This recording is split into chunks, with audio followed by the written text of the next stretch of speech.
Okay, students, welcome to the second lecture of thermal properties of matter. The second concept that we are going to discuss in this chapter is conduction. तो guys, conduction को समझने के लिए we will look at a rod of length L and area A. And let's say एक तरफ temperature है T2 and दूसरी तरफ temperature है T1. And let's say T2 is greater than T1. तो स्टूडेंट्स कंडक्शन में क्या होता है, अगर एक तरफ टेम्परेचर ज्यादा है एक तरफ टेम्परेचर कम है तो heat will flow from higher temperature to lower temperature through this rod. Guys क्या होता है, रॉड के जो एटम्स हैं वो वाइब्रेट होते हैं एंड एटम्स के वाइब्रेशन की वजह से हीट ट्रांसफर होता है. तो यहाँ पे हीट ट्रांसफर जो है वो हाई टेम्परेचर से लो टेम्परेचर की तरफ होगा. अब इसका कंसेप्ट समझने के लिए हमें 10th स्टैंडर्ड का एक इक्वेशन ध्यान में रखना है. Whenever there is potential difference, there is flow of current through the wire. तो मैं यहां लिखूंगा V is equal to IR. इसको हम बोलते हैं ओम्स लॉ. इसी को हम यहाँ पे एक्सटेंड करेंगे. कैसे, जैसे करंट फ्लो के लिए पोटेंशियल डिफरेंस जरूरी है वैसे ही हीट फ्लो के लिए टेम्परेचर डिफरेंस जरूरी है. तो यहाँ पोटेंशियल डिफरेंस V जो है इसके जगह में लिख दूंगा temperature difference which is T2 minus T1.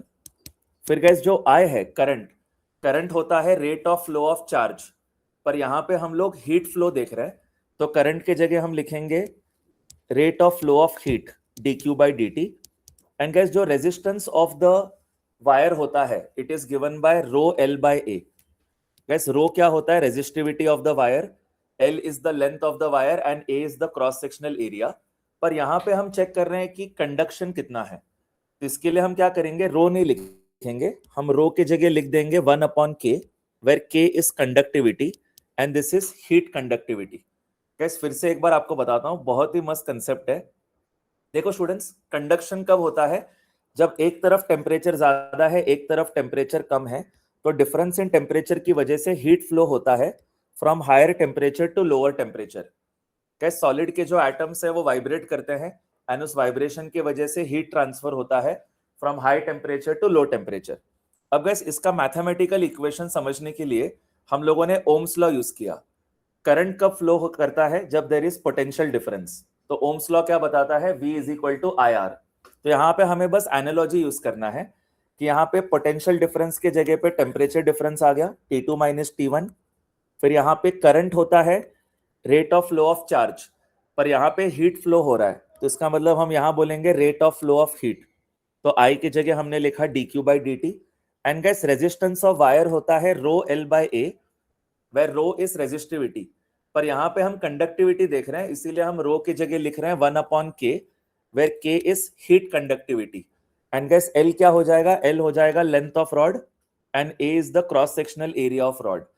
इसमें गैस हम रीअरेंज करते हैं, यहाँ पे सब टर्म्स लेफ्ट में मल्टीप्लाई और डिवाइड कर दो तो आपको dq by dt का इक्वेशन मिलेगा.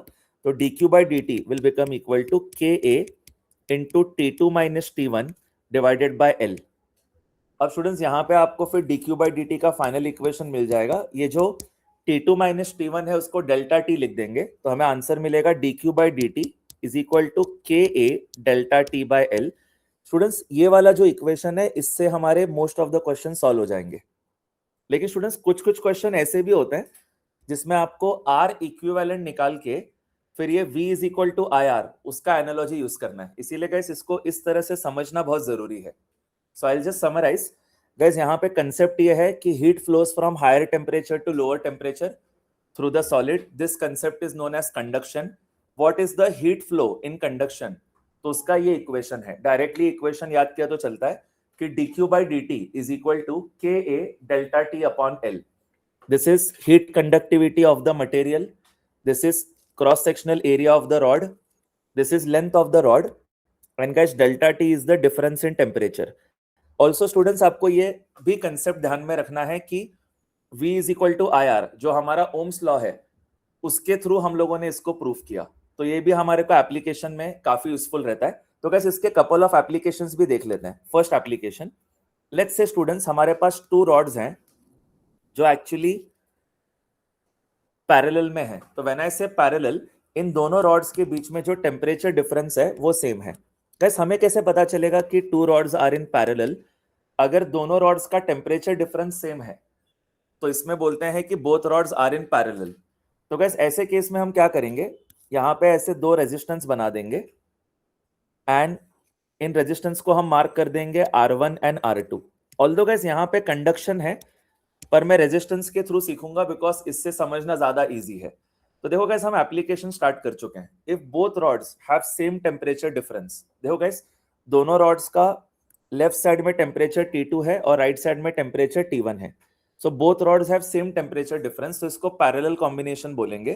तो इस केस में ऊपर वाला जो रॉड है उसका नेट रेजिस्टेंस मैंने R1 लिख दिया और नीचे वाले रॉड का नेट रेजिस्टेंस R2 लिख दिया। अब ये दोनों पैरेलल हैं because both of them have same temperature difference T2 minus T1। तो अब यहाँ पैरेलल कॉम्बिनेशन में आपको R इक्विवेलेंट निकालने के लिए रेसिप्रोकल ऐड करना होता है। तो आपको लिखना है 1 upon R equivalent is equal to 1 upon R1 plus 1 upon R2। अब स्टूडेंट्स यहाँ पे R का वैल्यू क्या है, मैंने आपको ऊपर बताया था R होता है रो L बाय A, लेकिन रो के जगह हमें 1 अपॉन K लिखना है। तो कैसे काम करेंगे, ऊपर एक और पॉइंट नोट डाउन कर लेंगे कि रेजिस्टेंस जो है उसको हमें लिखना है L अपॉन KA।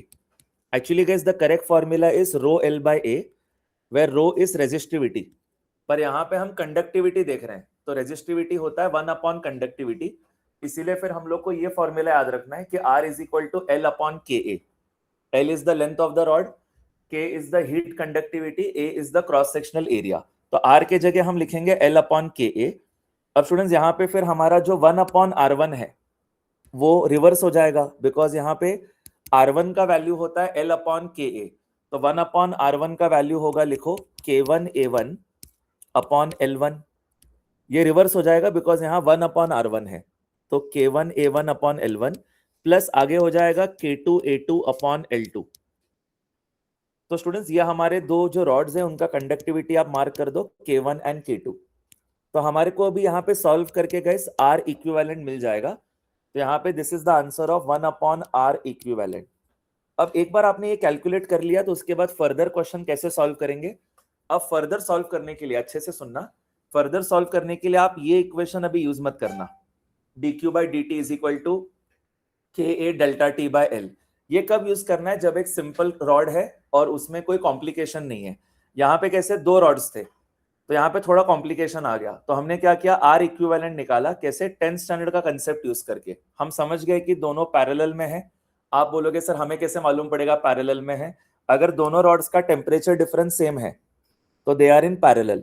फिर आप यहाँ पे दो रेजिस्टेंस बना दो पैरेलल में। फिर स्कूल में सीखा था कि अगर पैरेलल रेजिस्टेंस होते हैं तो रेसिप्रोकल ऐड करना है, और यहाँ पे आपको 1 अपॉन R इक्विवेलेंट का वैल्यू मिल गया। अब क्वेश्चन में वो आपको K1A1 L1 सब वैल्यू दे देंगे, K2A2 L2 वो भी दे देंगे। सॉल्व करके आपको R इक्विवेलेंट मिल जाएगा। उसके बाद आपको फिर V is equal to I times R equivalent ये लिखना है। इसीलिए कंसेप्ट आना चाहिए क्योंकि ये एप्लीकेशन बेस्ड एग्जांपल था। एप्लीकेशन बेस्ड एग्जांपल में V is equal to IR यही करना होगा। अच्छा, V के जगह क्या लिखेंगे, टेम्परेचर डिफरेंस, तो लिखो T2 minus T1। And students I के जगह हम क्या लिखेंगे, dq by dt, this is rate of flow of heat. कैसे देखो, वैसे I होता है current, rate of flow of charge, पर यहाँ पे होगा rate of flow of heat dq by dt। और R इक्विवेलेंट के जगह हम क्या लिखेंगे, ऊपर जो आंसर आया है गैस यहाँ एरो बना दो, ये आंसर हम यहाँ पे लिखेंगे। इससे आपका गैस dq बाई dt का आंसर आ जाएगा। गैस अगर आपको ये केस समझ में आया तो आप ऑलरेडी इस कंसेप्ट में अच्छे बन गए हो, बट लेट्स से आपको नहीं समझ में आया तो एक और मस्त एप्लीकेशन दिखाता हूँ। इस बार सीरीज में लेते हैं। वैसे इस बार 2 रॉड्स ड्रॉ कर लो जो एक के बाद एक हैं। अब वैसे हमें कैसे पता चलेगा कि ये सीरीज में है, स्क्रीन पे देखना, यहाँ पे टेम्परेचर डिफरेंस अलग है दोनों रॉड्स में। पहले रॉड में टेम्परेचर डिफरेंस होगा T2 माइनस T और दूसरे रॉड में टेम्परेचर डिफरेंस होगा T माइनस T1। इसका मतलब गैस दोनों रॉड्स का टेम्परेचर डिफरेंस अलग है। अच्छा, तो इन दोनों रॉड्स में सेम क्या होगा, please look at the screen. इन दोनों रॉड्स में हीट फ्लो सेम होगा, मतलब यहां से जितना हीट फ्लो होगा वही हीट फ्लो आपको यहाँ पे मिलेगा। यानी गैस अगर दो रॉड्स पैरेलल में हैं, अच्छे से सुनना गैस क्योंकि है ना ये कंसेप्चुअली सीखने में बहुत मजा आता है। अगर दो रॉड्स पैरेलल में है तो उनका टेम्परेचर डिफरेंस सेम होगा, लेकिन स्टूडेंट्स अगर दो रॉड्स सीरीज में है तो उनका हीट फ्लो सेम होगा। तो यहाँ पे जो हीट फ्लो होगा वही हीट फ्लो आपको यहाँ पे मिलेगा। गैस इसका लॉजिक क्या है कि यहाँ पे बीच में हीट अक्यूमुलेट नहीं हो सकती, हीट को आगे मूव करना पड़ेगा। तो इसका मतलब गैस क्या है, यहाँ पे जितना हीट आ रहा है उतना ही हीट आगे ट्रांसफर होगा। तो इसका मतलब इन दोनों रॉड्स में heat flow will B same, and that is the concept of series. अच्छा, तो सीरीज में हम लोग क्या करेंगे, अब दो रेजिस्टेंस बना देंगे जो एक के बाद एक हैं। Let's call these as R1 and R2। And guys फिर से देखो, यहाँ टेम्परेचर क्या है T2 और यहाँ टेम्परेचर है T1। अब स्टूडेंट्स हम ऐसे केस में आर इक्विवेलेंट कैसे निकालते हैं, स्कूल में सीखा था कि अगर दो रेजिस्टेंस सीरीज में है तो नॉर्मली ऐड करो। मैं जानबूझ के पहले आपको पैरेलल का केस दिखाया। पैरेलल में क्या होता है, रेसिप्रोकल ऐड करते हैं, सीरीज में हम क्या करते हैं, नॉर्मली ऐड करते हैं।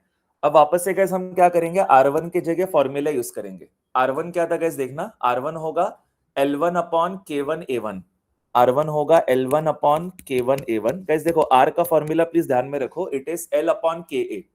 वैसे रेजिस्टेंस क्या होता है, रो L बाय A, पर रो की जगह आप 1 अपॉन K लिख सकते हो, तो इसका मतलब L अपॉन KA। तो R1 हो गया L1 upon K1 A1 plus R2 हो जाएगा L2 upon K2 A2, and this is equal to what guys, this is equal to R equivalent. Guys ये हमारा R इक्विवेलेंट का आंसर आ गया। इसमें ज्यादा इजी कैलकुलेशन होता है सीरीज में। अब वो आपको एग्जाम में L1 L2 K1 K2 A1 A2 सब वैल्यूज देंगे, आप सॉल्व करके R इक्विवेलेंट निकाल सकते हो। और जब भी आप R इक्विवेलेंट निकाल रहे हो तो आप फिर ये फॉर्मूला नहीं यूज कर सकते, कौन सा, dq by dt equal to KA delta T by L, आप ये यूज नहीं कर सकते। आपको फिर यूज करना होगा एनालॉजी ऑफ ओम्स लॉ, मतलब आपको इसके बाद लिखना होगा V is equal to I times R equivalent. तो मैंने आपको एप्लीकेशन बेस्ड भी आपके थ्योरी में लिख के दे दिया है, सो दैट क्वेश्चन सॉल्विंग में आपको बहुत इजी जाएगा। और जैसा मैं लेक्चर के स्टार्ट में कहा था, बहुत ही मजेदार लेक्चर होने वाला है, प्योर कंसेप्ट ओरिएंटेड लेक्चर है। अच्छा, अब यहाँ पे पोटेंशियल डिफरेंस के जगह हम क्या लिखेंगे, temperature difference T2 minus T1। फिर स्टूडेंट्स करंट की जगह हम क्या लिखेंगे, dq by dt, rate of heat flow. And यहाँ पे R इक्विवेलेंट के जगह आप वापस से एरो बना देना, ये ऊपर जो वैल्यू आया वो आपको यहाँ सब्स्टिट्यूट करना है। Solving this you will get the value of dq by dt। तो गाइस मैंने आपको अभी दो एप्लीकेशन सिखाए और कंसेप्ट सिखाया है, यहाँ तक क्लियर है ऑनलाइन स्टूडेंट्स, तो यस लिखना। अभी एक और एप्लीकेशन सिखाता हूँ, फिर एक समरी करेंगे, उसके बाद क्वेश्चन सॉल्विंग स्टार्ट करते हैं। गाइस थर्ड एप्लीकेशन देखना, this is the most important application. अगर आपको मार्क्स चाहिए तो मार्क्स ओरिएंटेड जो एप्लीकेशन है वो ये वाला एप्लीकेशन है, और इसके ऊपर आपको मैक्सिमम क्वेश्चन मिलेंगे। आज जो हम लोग 12 क्वेश्चंस करने वाले हैं उसमें से ऑलमोस्ट 6 to 7 क्वेश्चन सिर्फ इस एक एप्लीकेशन पे है। गैस सपोज हमारे पास 2 रॉड्स हैं, वन आफ्टर दी अदर, तो गैस ये दोनों पैरेलल में तो नहीं है। हमें कैसे पता ये पैरेलल में नहीं है, क्योंकि यहाँ पे टेम्परेचर T2 है, यहाँ T1 है, तो दोनों का जो डिफरेंस इन टेम्परेचर है वो अलग है। तो स्टूडेंट्स लेफ्ट वाले रॉड के लिए डिफरेंस इन टेम्परेचर क्या होगा, T2 माइनस T, और राइट वाले रॉड के लिए डिफरेंस इन टेम्परेचर क्या होगा, T माइनस T1। तो दोनों का डिफरेंस इन टेम्परेचर अलग है, तो ये पैरेलल नहीं है, ये सीरीज है। अब एग्जाम में क्वेश्चन पता है क्या आता है, एग्जाम में क्वेश्चन आता है कि ये जो जंक्शन है इसका टेम्परेचर बताओ। आज जो हम 12 क्वेश्चंस करेंगे ना, उसमें ऑलमोस्ट 6 to 7 क्वेश्चंस यही है कि फाइंड जंक्शन का टेम्परेचर। तो यहाँ पे गैस क्या करेंगे, लेट्स से दोनों का कंडक्टिविटी है K1 एंड K2, सब लोग लिखना। एंड लेट्स से दोनों का लेंथ है L1 and L2, and let's say दोनों का cross sectional area is A1 and A2। तो स्टूडेंट्स यहाँ पे आपने एक बार डायमेंशंस मार्क कर दिए, तो आपको क्या समझना है कि ये दोनों रॉड सीरीज में है। एंड गाइस जब भी रॉड सीरीज में होता है तो उनके अंदर हीट फ्लो सेम रहता है। यहाँ पे टेम्परेचर T2 है लेफ्ट में, राइट में T1 है। अब गाइस प्लीज स्क्रीन पे देखना, मैंने क्या बताया, जब भी सीरीज में रहेंगे तो टेम्परेचर डिफरेंस सेम नहीं रहता। पैरेलल में क्या होता है, टेम्परेचर डिफरेंस सेम रहता है। सीरीज में क्या होता है, यहाँ से जो हीट फ्लो होगा वही हीट फ्लो आगे होगा। तो इसका मतलब हमें दोनों का dq बाई dt सेम करना है। हमें क्या करना होगा गाइस, यहाँ लिखना, हमें लिखना होगा heat flow of first rod dq by dt is equal to heat flow of second rod dq by dt। अब स्टूडेंट्स dq बाई dt का फॉर्मूला याद करते हैं। देखो गाइस स्क्रीन पे देखना, आपको अभी तक लेक्चर में क्या क्या ध्यान में रखना है। पहले तो ये फॉर्मूला सब लोग मेरे साथ अभी याद करो, यही फॉर्मूला भी यूज करने वाले हैं। कंडक्शन में हीट फ्लो का जो रेट है dq बाई dt वो होता है Ka delta T by L। Delta T क्या होता है, डिफरेंस इन टेम्परेचर। फिर रेजिस्टेंस क्या होता है, L अपॉन Ka। अच्छा, रेजिस्टेंस का फॉर्मूला क्यों ध्यान में रखना है, बिकॉज कभी कभी ऐसे एप्लीकेशन बेस्ड आ जाता है कि ये दोनों रॉड्स जो है वो आपस में पैरेलल में है, तब हम रेसिप्रोकल ऐड करेंगे। एंड ये दोनों रॉड्स आपस में सीरीज में है, तो इसमें हम नॉर्मली ऐड करेंगे R इक्विवेलेंट निकालने के लिए। ये हमारा पूरा एप्लीकेशन बेस्ड पढ़ाई है। अब यहाँ पे क्या है, क्योंकि ये दोनों सीरीज में है तो इसका मतलब दोनों का हीट फ्लो सेम है। तो अब मेरे को फॉर्मूला यूज करना है कंडक्शन का। क्या था गाइस? dq बाई dt का फॉर्मूला देखना, ka delta t by l। तो मैं यहां लिखूंगा k1a1 t2 minus t by l। अच्छा गाइस, अब नोटिस करना मैंने t2 माइनस t लिखा है बिकॉज इस रॉड का डिफरेंस इन टेम्परेचर क्या है, स्क्रीन पे देखो गाइस, इस रॉड का डिफरेंस इन टेम्परेचर है t2 माइनस t। तो आपको डेल्टा टी में क्या लिखना है? डिफरेंस इन टेम्परेचर लिखना है। तो यहाँ पे लिखना है T2 माइनस टी जब आप डेल्टा टी लिख रहे हो, ठीक है। अब गाइस दूसरे रॉड के लिए हम क्या लिखेंगे? दूसरे रॉड के लिए हम लिखेंगे K2A2 इनटू, कैसा थोड़ा एक्स्ट्रा ध्यान देना, बच्चे मिस्टेक क्या करते हैं देखना, बच्चे ये मिस्टेक करते हैं कि इसके लिए लिखते हैं T2 माइनस टी और फिर इसके लिए लिखते हैं T1 माइनस टी। गलत गाइस, हीट जिस डायरेक्शन में फ्लो कर रही है उस डायरेक्शन में आपको डिफरेंस इन टेम्परेचर लिखना है। तो इसके लिए हमने बराबर लिखा T2 माइनस टी, पर इसके लिए हमें लिखना होगा T minus T1, not T1 minus T. आपको जिस डायरेक्शन में हीट फ्लो दिख रहा है उस डायरेक्शन में डिफरेंस इन टेम्परेचर लेना है। तो यहां से जो हीट फ्लो होगा पर सेकेंड, वही हीट फ्लो आपको यहां पे मिलेगा पर सेकेंड। तो इसका मतलब यहां पे हम लिखेंगे T2 माइनस टी, पर यहां पे हम लिखेंगे T माइनस T1। और गाइस ये बहुत इंपॉर्टेंट है जो मैं आपको सिखा रहा हूं बिकॉज मैक्सिमम क्वेश्चंस इसी कंसेप्ट पे आते हैं। तो यहाँ राइट साइड में लिख देना T minus T1 bye L2, ठीक है। अच्छा, और यहाँ पे L1 लिखना था। तो guys this is the equation which will help you solve any question जिसमें वो लोग बोल रहे हैं find the temperature of the junction. Guys एक बार आपको पूरा समराइज कराता हूं, फिर आप लोग थोड़ा इंटरेक्शन करना, फिर हम क्वेश्चन सॉल्विंग स्टार्ट करते हैं। देखो गाइस, स्टार्टिंग से पूरा अभी तक परफेक्ट समरी आपको देता हूं। अगर आपका एक सिंपल रॉड है, एक तरफ टेम्परेचर ज्यादा है, दूसरी तरफ टेम्परेचर कम है, तो टेम्परेचर डिफरेंस की वजह से हीट फ्लो होगा। एटम्स जो होते हैं सॉलिड के, वो वाइब्रेट करते हैं और वो वाइब्रेशन की वजह से हीट ट्रांसफर पॉसिबल होता है। इस कंसेप्ट को बोलते हैं कंडक्शन। अब इसमें ओम्स लॉ का एनालॉजी यूज करना है। तो पोटेंशियल डिफरेंस की जगह लिखना है T2 माइनस T1, करंट के जगह dq बाई dt और r की जगह रो l बाय a नहीं लिखना है, 1 upon k l by a लिखना है, where k is what? Thermal conductivity. तो स्टूडेंट्स रीअरेंज करके आपको ये इक्वेशन डायरेक्टली याद करना है कि dq बाई dt क्या होता है? ka delta t by l। ये बहुत इंपॉर्टेंट है। और रेजिस्टेंस क्या होगा? L upon KA।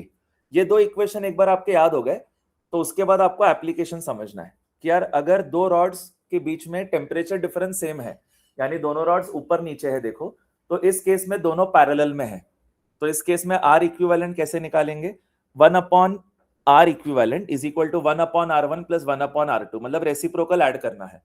फिर उसके बाद वापस वही ओम्स लॉ का एनालॉजी लिखना है कि पोटेंशियल डिफरेंस के जगह पे टेम्परेचर डिफरेंस एंड करंट के जगह पे dq बाई dt और r के जगह आप लिख दो R इक्विवेलेंट। सिमिलरली गाइस, अगर दो रॉड साइड साइड में है, इनका टेम्परेचर डिफरेंस सेम नहीं है। देखो इसका टेम्परेचर डिफरेंस है T2 माइनस टी और इसका टेम्परेचर डिफरेंस है T माइनस T1। तो ये दोनों पैरेलल में नहीं है, ये दोनों सीरीज में है। सीरीज में क्या होता है? दोनों का जो हीट फ्लो है वो सेम रहता है। इस केस में R इक्विवेलेंट कैसे निकालेंगे? सिंपली R1 प्लस R2 करके, ये स्कूल में भी सीखा है, सीरीज में हम लोग सिंपली ऐड करते हैं। एक बार आपको R इक्विवेलेंट मिला तो फिर से आप ओम्स लॉ का एनालॉजी यूज करो, V इक्वल टू IR। यहाँ पे R के जगह R इक्विवेलेंट लिख दो और आपका आंसर आ जाएगा। फिर गाइस थर्ड एप्लीकेशन बेस्ट है। यहाँ पे आपको एग्जाम में वो क्वेश्चन देंगे जिसमें यहाँ पे एक टेम्परेचर देंगे, यहाँ एक टेम्परेचर देंगे और बोलेंगे कि जंक्शन का टेम्परेचर निकाल के बताओ। तो इस केस में हमें समझना जरूरी है कि ये दोनों सीरीज में है, यानी गाइस यहाँ का जो हीट फ्लो होगा वही हीट फ्लो आपको आगे मिलेगा। इसका मतलब हमें दोनों का dq बाई dt सेम करना है। अब क्या था dq बाई dt का formula? ka delta t by l। तो लेफ्ट रॉड के लिए हम लिखेंगे k1a1, लेफ्ट रॉड के लिए डेल्टा t क्या है? T2 minus T. तो हम बोलेंगे k1a1 T2 minus T bye L1। ये लेफ्ट रॉड के लिए हो गया। राइट वाले रॉड के लिए हम लिखेंगे k2a2 into T minus T1 bye L2। ये हम लोगों ने राइट रॉड के लिए लिखा। गाइस यहाँ पे नोटिस करना, लेफ्ट रॉड के लिए डिफरेंस इन टेम्परेचर आप लिखोगे T2 माइनस टी, क्योंकि ये हायर टेम्परेचर है, ये लोअर टेम्परेचर है, तो हीट इस डायरेक्शन में फ्लो होगा। एंड राइट वाले रॉड के लिए आपको लिखना है T minus T1। Same logic, T higher temperature होगा, T1 लोअर टेम्परेचर होगा, तो हीट जिस डायरेक्शन में फ्लो करेगा उस डायरेक्शन में आपको डिफरेंस इन टेम्परेचर लेना है। अब गाइस थोड़ा इंटरेक्शन करते हैं। अगर आपने 4 पॉइंट्स बता दिए तो फिर हम लोग आगे बढ़ रहे हैं, क्वेश्चन सॉल्विंग स्टार्ट करते हैं। अगर आप नहीं भी बता पाए तो इट्स ओके गाइस, मैं क्वेश्चन सॉल्विंग में दोबारा भी सिखा दूंगा। Just want to give all of you confidence कि अपन बहुत अच्छे से इसमें कवर कर सकते हैं, ठीक है। तो guys tell me what is the formula of dq by dt for conduction. Basically rate of flow of heat dq by dt is equal to delta T upon L. Amazing. And guys इसमें अगर suppose हमें resistance के terms में लिखना है तो what is resistance? Resistance is equal to, amazing guys. ये आपने अगर दोनों आंसर कर दिया तो आपको क्वेश्चन सॉल्विंग में प्रॉब्लम नहीं होगा। अब स्टूडेंट्स एप्लीकेशन समझते हैं। मुझे बताना students, if both rods have the same temperature difference, then these two rods are in series or parallel. These two rods are in this case what will we find? We will find R equivalent. But how will we find R equivalent? आप बताना। We'll write the equation 1 upon R equivalent is equals to 1 upon R1 plus 1 upon R2। फिर आप 1 upon R1 के जगह क्या लिखोगे? Gas देखो R का वैल्यू होता है L upon KA, तो 1 अपॉन आर का वैल्यू क्या होगा? 1 अपॉन R1 जो है उसके जगह हम क्या लिखेंगे? 1 अपॉन R1 के जगह हम लोग लिखेंगे K1 A1 upon L1 plus K2 A2 upon L2, और यहाँ पे 1 अपॉन R इक्विवेलेंट LHS में मिलेगा। फिर इसको सॉल्व करके R इक्विवेलेंट मिल जाएगा। उसके बाद गाइस हम लोग यूज करेंगे Ohm's law, V is equal to IR, जिसमें R के जगह R इक्विवेलेंट लिखना है। अब आप बताओ गाइस यहाँ पे पोटेंशियल डिफरेंस के जगह हम क्या लिखेंगे? पोटेंशियल डिफरेंस के जगह हम लोग लिखेंगे, एंड यहाँ पे I के जगह आप क्या लिखोगे? In place of I you will write dq upon dt, और फिर R इक्विवेलेंट की वैल्यू जो ऊपर से आती है वो यहाँ सब्स्टिट्यूट करना है। अब ऐसे ही सीरीज कॉम्बिनेशन होता है। तो सीरीज कॉम्बिनेशन में गाइस क्या होता है? जो आपका रेट ऑफ हीट फ्लो है वो सेम रहता है दोनों रॉड्स में, दोनों का टेम्परेचर डिफरेंस अलग है। इसका टेम्परेचर डिफरेंस है T2 माइनस T, और राइट वाले रॉड का टेम्परेचर डिफरेंस है T माइनस T1। अब यहाँ पे गाइस मेरे को बताना, अगर मेरे को ये जंक्शन का टेम्परेचर निकालना है तो मैं कैसे सॉल्व करूंगा? यहाँ पे मैं लेफ्ट वाले का rate of heat flow is equal to right वाले का रेट ऑफ हीट फ्लो लिख दूंगा। तो इक्वेशन क्या बनेगा गाइस? आप ट्राई करो, गलत हुआ तो भी ठीक है, फिर हम क्वेश्चन सॉल्विंग में सीखेंगे। So guys the equation will be given by, please go ahead, the equation will be given by K1 T2 minus T upon L1 is equals to, हम क्या लिखेंगे? बहुत अमेजिंग परफॉर्मेंस, आपने T माइनस T1 बोल के बहुत खुश कर दिया। आप परफेक्टली कंसेप्ट को सीखे हो। So this is the entire concept. Now guys, once we are good with the concept, let's apply this in questions. Let's start with the first question. Online students यहाँ तक क्लियर है तो yes लिखना, by chance कुछ clear नहीं है तो relax रहो, हम अभी क्वेश्चंस में दोबारा ये सब कुछ सीखेंगे। लिटरली ये सारे कंसेप्ट सेम टू सेम आपको वापस एक बार रिवाइज होंगे when we are solving questions. Total we have to do 12 questions. Let's start with the first question of today, which is 19th question of this chapter. लक्ष्य मेरे लिए question read करना। Two cylindrical rods A and B made of different materials are joined in straight line. The ratio of lengths, radii, and thermal conductivities of these rods are LA upon LB is equals to 1 by 2, RA upon RB is equals to 2, and KA upon KB is equal to 1 by 2. The free ends of rods A and B are maintained at temperature 400 Kelvin, 200 Kelvin respectively. The temperature of rods interface is dash Kelvin when equilibrium is established. Guys देखो, बहुत ही अच्छा question to start this question solving. यहाँ पे guys वही concept use करना है जो मैंने आपको अभी थर्ड एप्लीकेशन सिखाया था, तो सब लोग मेरे साथ साथ लिखना।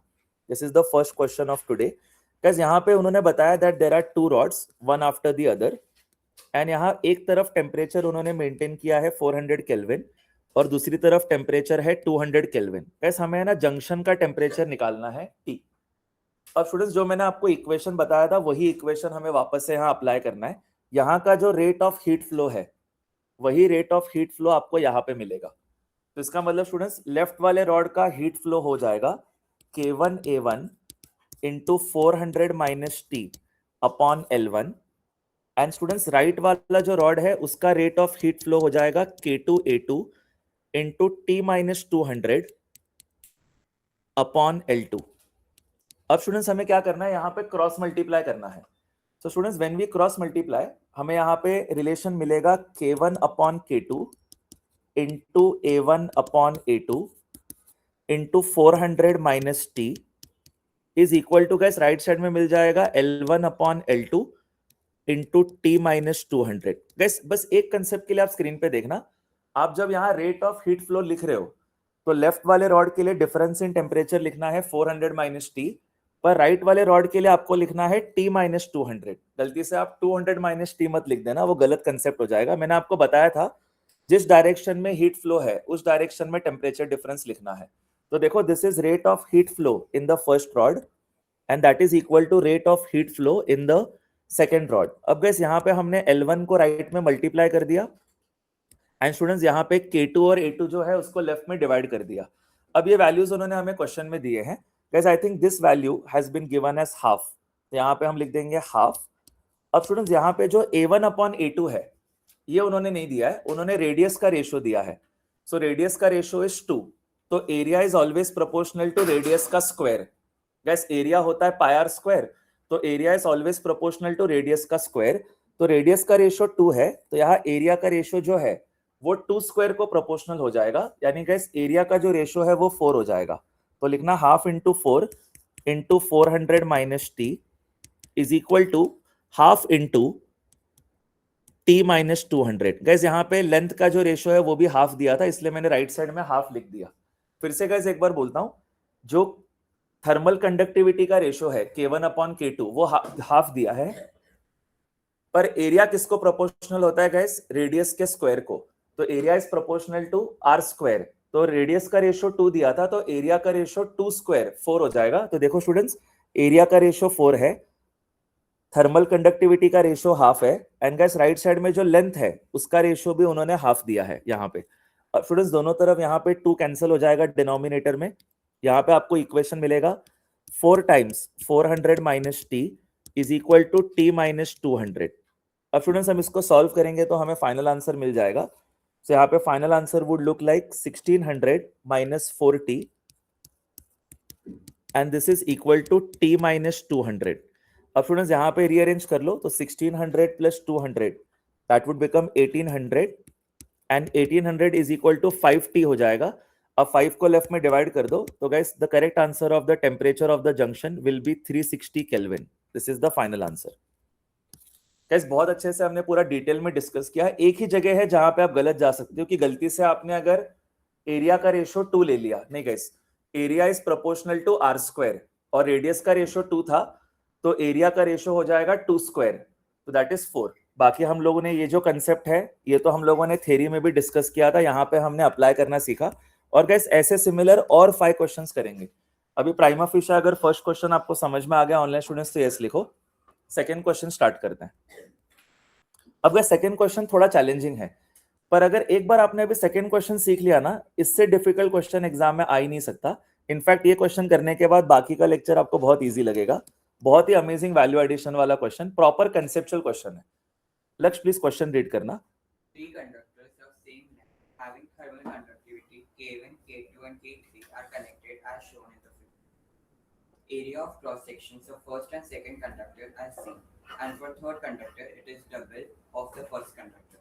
The temperatures are given in the figure. In steady state condition, the value of theta is dash degree Celsius. Given K1 is equals to 60 joule per second meter per Kelvin. K2 is equals to 120 joule per second per meter per Kelvin. K3 is equals to 135 joule per second per meter per Kelvin. ये students देखो बहुत ही amazing question. ये question करने के बाद आपको इस chapter में और इस कंसेप्ट में बहुत कॉन्फिडेंस बिल्ड होगा। तो गाइस यहाँ पे है ना, लेफ्ट साइड में there are 2 rods which are in parallel and वो दोनों rods then are in series with the rod on the right hand side. तो यहाँ पे गाइस हम क्या करेंगे, पूरा अच्छे से डिटेल में ड्रॉ करके dq/dt निकालेंगे और हमें जंक्शन का टेम्परेचर निकालना है फिर से एक बार। तो guys this is the second question of today. सब लोग मेरे साथ प्लीज ड्रॉ कर लेना। गाइस यहाँ लेफ्ट हैंड साइड में we have 2 rods which are in parallel to each other. इनका थर्मल कंडक्टिविटी है K1 एंड K2। गाइस इनका जो एरिया है ये एरिया हम लिखेंगे a/2 a/2। गाइस ऐसा मैं a/2 क्यों लिख रहा हूं, बिकॉज उन्होंने बोला था कि जो राइट में रॉड है K3 वाला उसका एरिया डबल है। तो अगर मैंने K3 का एरिया ले लिया a, तो लेफ्ट वाले जो दोनों रॉड है दोनों का एरिया हो जाएगा a/2 a/2। लेकिन गाइस यहाँ पे सब रॉड्स का जो लेंथ है वो सेम है, इट इज L। अब स्टूडेंट्स यहाँ पे लेफ्ट हैंड साइड में उन्होंने एक टेम्परेचर दिया है, राइट में भी टेम्परेचर दिया है। ये जो सेंटर में टेम्परेचर है थीटा वो हमें निकालना है। अच्छा लेफ्ट और राइट में क्या टेम्परेचर है वो देख लेते हैं। I think it is 100 degrees, that's correct. तो गाइस यहाँ पे है ना, लेफ्ट साइड में 100 डिग्रीज मार्क कर दो एंड राइट साइड में 0 डिग्रीज। कैसे देखो वापस कंसेप्ट वही है कि अगर आपको जंक्शन का टेम्परेचर निकालना है, प्लीज स्क्रीन पे देखना, बहुत अमेजिंग क्वेश्चन है। अगर आपको जंक्शन का टेम्परेचर निकालना है तो यहाँ का जो टोटल हीट फ्लो है वो और ये वाला जो हीट फ्लो है वो सेम होना चाहिए। प्रॉब्लम क्या है, लेफ्ट साइड में मैं डायरेक्टली हीट फ्लो नहीं निकाल सकता। हाँ देखो राइट साइड में मैं हीट फ्लो निकाल सकता हूँ। राइट साइड में मैं हीट फ्लो कैसे निकालूंगा गाइस, देखो आप भी लिखना। राइट साइड में dq बाई dt क्या होगा, राइट साइड में dq बाई dt हो जाएगा k3 into a into theta minus 0। कैसे देखो टेम्परेचर डिफरेंस में क्या लिख रहा हूँ, थीटा माइनस 0 बाय l। कैसे देखो ये है राइट वाले रॉड का हीट फ्लो, ये निकालना आसान था क्योंकि ये तो डायरेक्ट फॉर्मूला है ka delta t by l। तो राइट वाले रॉड में हम डायरेक्टली लिखेंगे k3a delta t by l, और डेल्टा t में क्या आएगा, थीटा माइनस 0। तो k3a theta minus 0 by l, ये हमारे राइट वाले रॉड का हीट फ्लो है। लेफ्ट वाले रॉड में ऐसे डायरेक्ट फॉर्मूला नहीं यूज कर सकते बिकॉज यहाँ पे क्या है, दो अलग अलग रॉड्स हैं और दोनों का थर्मल कंडक्टिविटी अलग है। तो यहाँ पे हमें क्या करना पड़ेगा, यहाँ पे हमें वो R इक्विवेलेंट वाला कंसेप्ट यूज करना पड़ेगा और फिर V is equal to IR करके फिर हम लोग dq बाई dt निकालेंगे, फिर उसका dq बाई dt और ये राइट वाले रॉड का dq बाई dt ये हम सेम करेंगे। तो बहुत ही अमेजिंग क्वेश्चन। इसमें गाइस लेफ्ट साइड में R इक्विवेलेंट निकालते हैं। देखो स्टूडेंट्स ये दोनों क्या है, आपस में पैरेलल में है। अब अगर ये दोनों आपस में पैरेलल में है तो यहाँ लेफ्ट हैंड साइड में आप लिखना 1 upon R equivalent is equal to 1 upon R1 plus 1 upon R2। ये हम लेफ्ट हैंड साइड के लिए पूरा सॉल्व कर रहे हैं। और स्टूडेंट्स मैंने आपको बताया था R का वैल्यू होता है L अपॉन KA, तो 1 अपॉन R1 में उल्टा लिखना है। 1 अपॉन R1 में हम लिखेंगे K1A1 by L1 plus 1 upon R2 में लिखेंगे K2A2 बाय L2। तो स्टूडेंट्स ये हमारा इक्वेशन बन गया 1 अपॉन R इक्विवेलेंट का। अब गैस वैल्यू सब्स्टिट्यूट करेंगे, प्लीज आप लिखना। गैस K1 उन्होंने दिया है 60 और एरिया 1 कितना है गैस, मैंने आपको ऊपर मार्क करके दिया है, एरिया 1 इज a बाई 2। तो यहाँ लिखना 60 इंटू a बाई 2 और लेंथ को हम L लिख देंगे, प्लस K2 दिया है 120 और वापस से इसका भी एरिया a बाई 2 है, तो लिखो 120 इंटू a बाई 2 और नीचे L को सेम लिख दो क्योंकि सबका लेंथ सेम है L। अब स्टूडेंट्स इसको सॉल्व करेंगे तो हमें 1 अपॉन R इक्विवेलेंट का आंसर बहुत अच्छा मिल जाएगा। तो 1 upon R equivalent will simply become equal to 60 upon 230 plus 120 upon 260, 30 plus 60 90। तो लिखो 90a by L, ये हमें आंसर मिलेगा। अब स्टूडेंट्स हम रेसिप्रोकल लिखेंगे तो हमें R इक्विवेलेंट मिल जाएगा as equal to L upon 90a। So guys this is the value of R equivalent। guys देखो राइट साइड का जो हीट फ्लो है वो लिखना बहुत आसान था। राइट साइड में हीट फ्लो के लिए डायरेक्ट फॉर्मूला है Ka delta T by L, तो हमने लिखा K3a theta minus 0 by L। Left side का हीट फ्लो लिखने का डायरेक्ट फॉर्मूला नहीं है। लेफ्ट साइड में हम क्या करेंगे, R इक्विवेलेंट निकालेंगे क्योंकि वहां पे two rods are in parallel. तो पैरेलल में हम क्या करते हैं, 1 upon R equivalent equal to 1 upon R1 plus 1 upon R2। फिर 1 अपॉन R1 की जगह लिखना है K1A1 by L1 and 1 upon R2 के जगह K2A2 बाय L2। K1 है 60, K2 है 120 एंड दोनों जो एरिया है A1 A2 वो A बाई 2 है। यहाँ आप डायग्राम में देखो, यहाँ पे लेफ्ट साइड में दोनों रॉड्स का एरिया a बाई 2 है। हाँ राइट वाला जो रॉड है इसका एरिया a है। उन्होंने क्वेश्चन में बोला था the rod on the right side has double area in comparison to the ones on the left hand side. इसीलिए गाइस देखो यहाँ पे लेफ्ट में हमने a बाई 2 लिखा है और राइट में a लिखा है। अब स्टूडेंट्स उसके बाद हम लोगों ने यहाँ पे वैल्यू सब्स्टिट्यूट किया, रेसिप्रोकल लिया, हमें R इक्विवेलेंट मिल गया। whenever you get R equivalent now you have to use analogy of Ohm's law। तो लिखो V is equal to I times R equivalent. अब गाइस यहाँ V के जगह हम क्या लिखेंगे, temperature difference. Please guys screen पे देखना, यहाँ टेम्परेचर डिफरेंस जो है वो हो जाएगा 100 माइनस थीटा। आप नोटिस करो गाइस जब राइट साइड में मैंने टेम्परेचर डिफरेंस लिखा है तब मैंने लिखा है थीटा माइनस 0। ये मैं आपको अभी बहुत बार सिखा चुका हूं कि लेफ्ट साइड में टेम्परेचर डिफरेंस लिखना है in the direction of heat flow 100 minus theta, और राइट साइड में भी टेम्परेचर डिफरेंस लिखना है in the direction of heat flow theta minus 0। तो यहाँ लेफ्ट साइड में टेम्परेचर डिफरेंस कितना है 100 माइनस थीटा, यहाँ पे हम पोटेंशियल डिफरेंस के जगह लिखेंगे 100 माइनस थीटा। फिर गैस I के जगह हम लिखेंगे dq by dt and students R equivalent का वैल्यू क्या है L अपॉन 90a, यहाँ लिख दो L अपॉन 90a। देखो स्टूडेंट्स हमें बस R इक्विवेलेंट यहाँ पे सब्स्टिट्यूट करना है। अब आप यहाँ क्रॉस मल्टीप्लाई करो तो आपको dq बाई dt मिल जाएगा। तो dq by dt will become equal to 90A into 100 minus theta divided by L.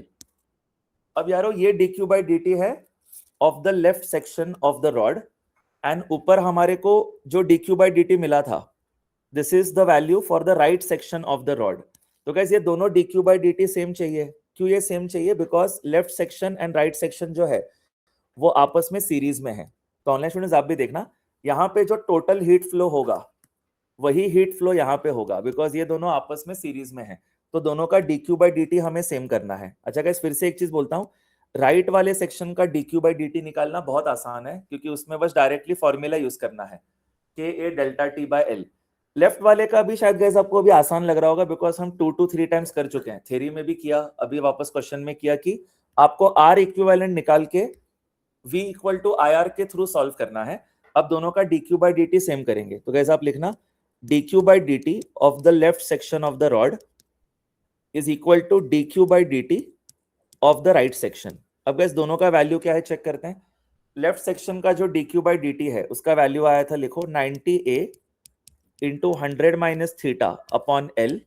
And guys right side में हमारा वैल्यू आया है k3A into theta minus 0 upon L. अब गाइस k3 का वैल्यू कितना check करना पड़ेगा. k3 का वैल्यू आई थिंक 135 था, तो आप लिखना 135 इंटू थीटा माइनस 0 और a भी है यहाँ पे, तो k3A 135 into a into theta minus 0 upon L.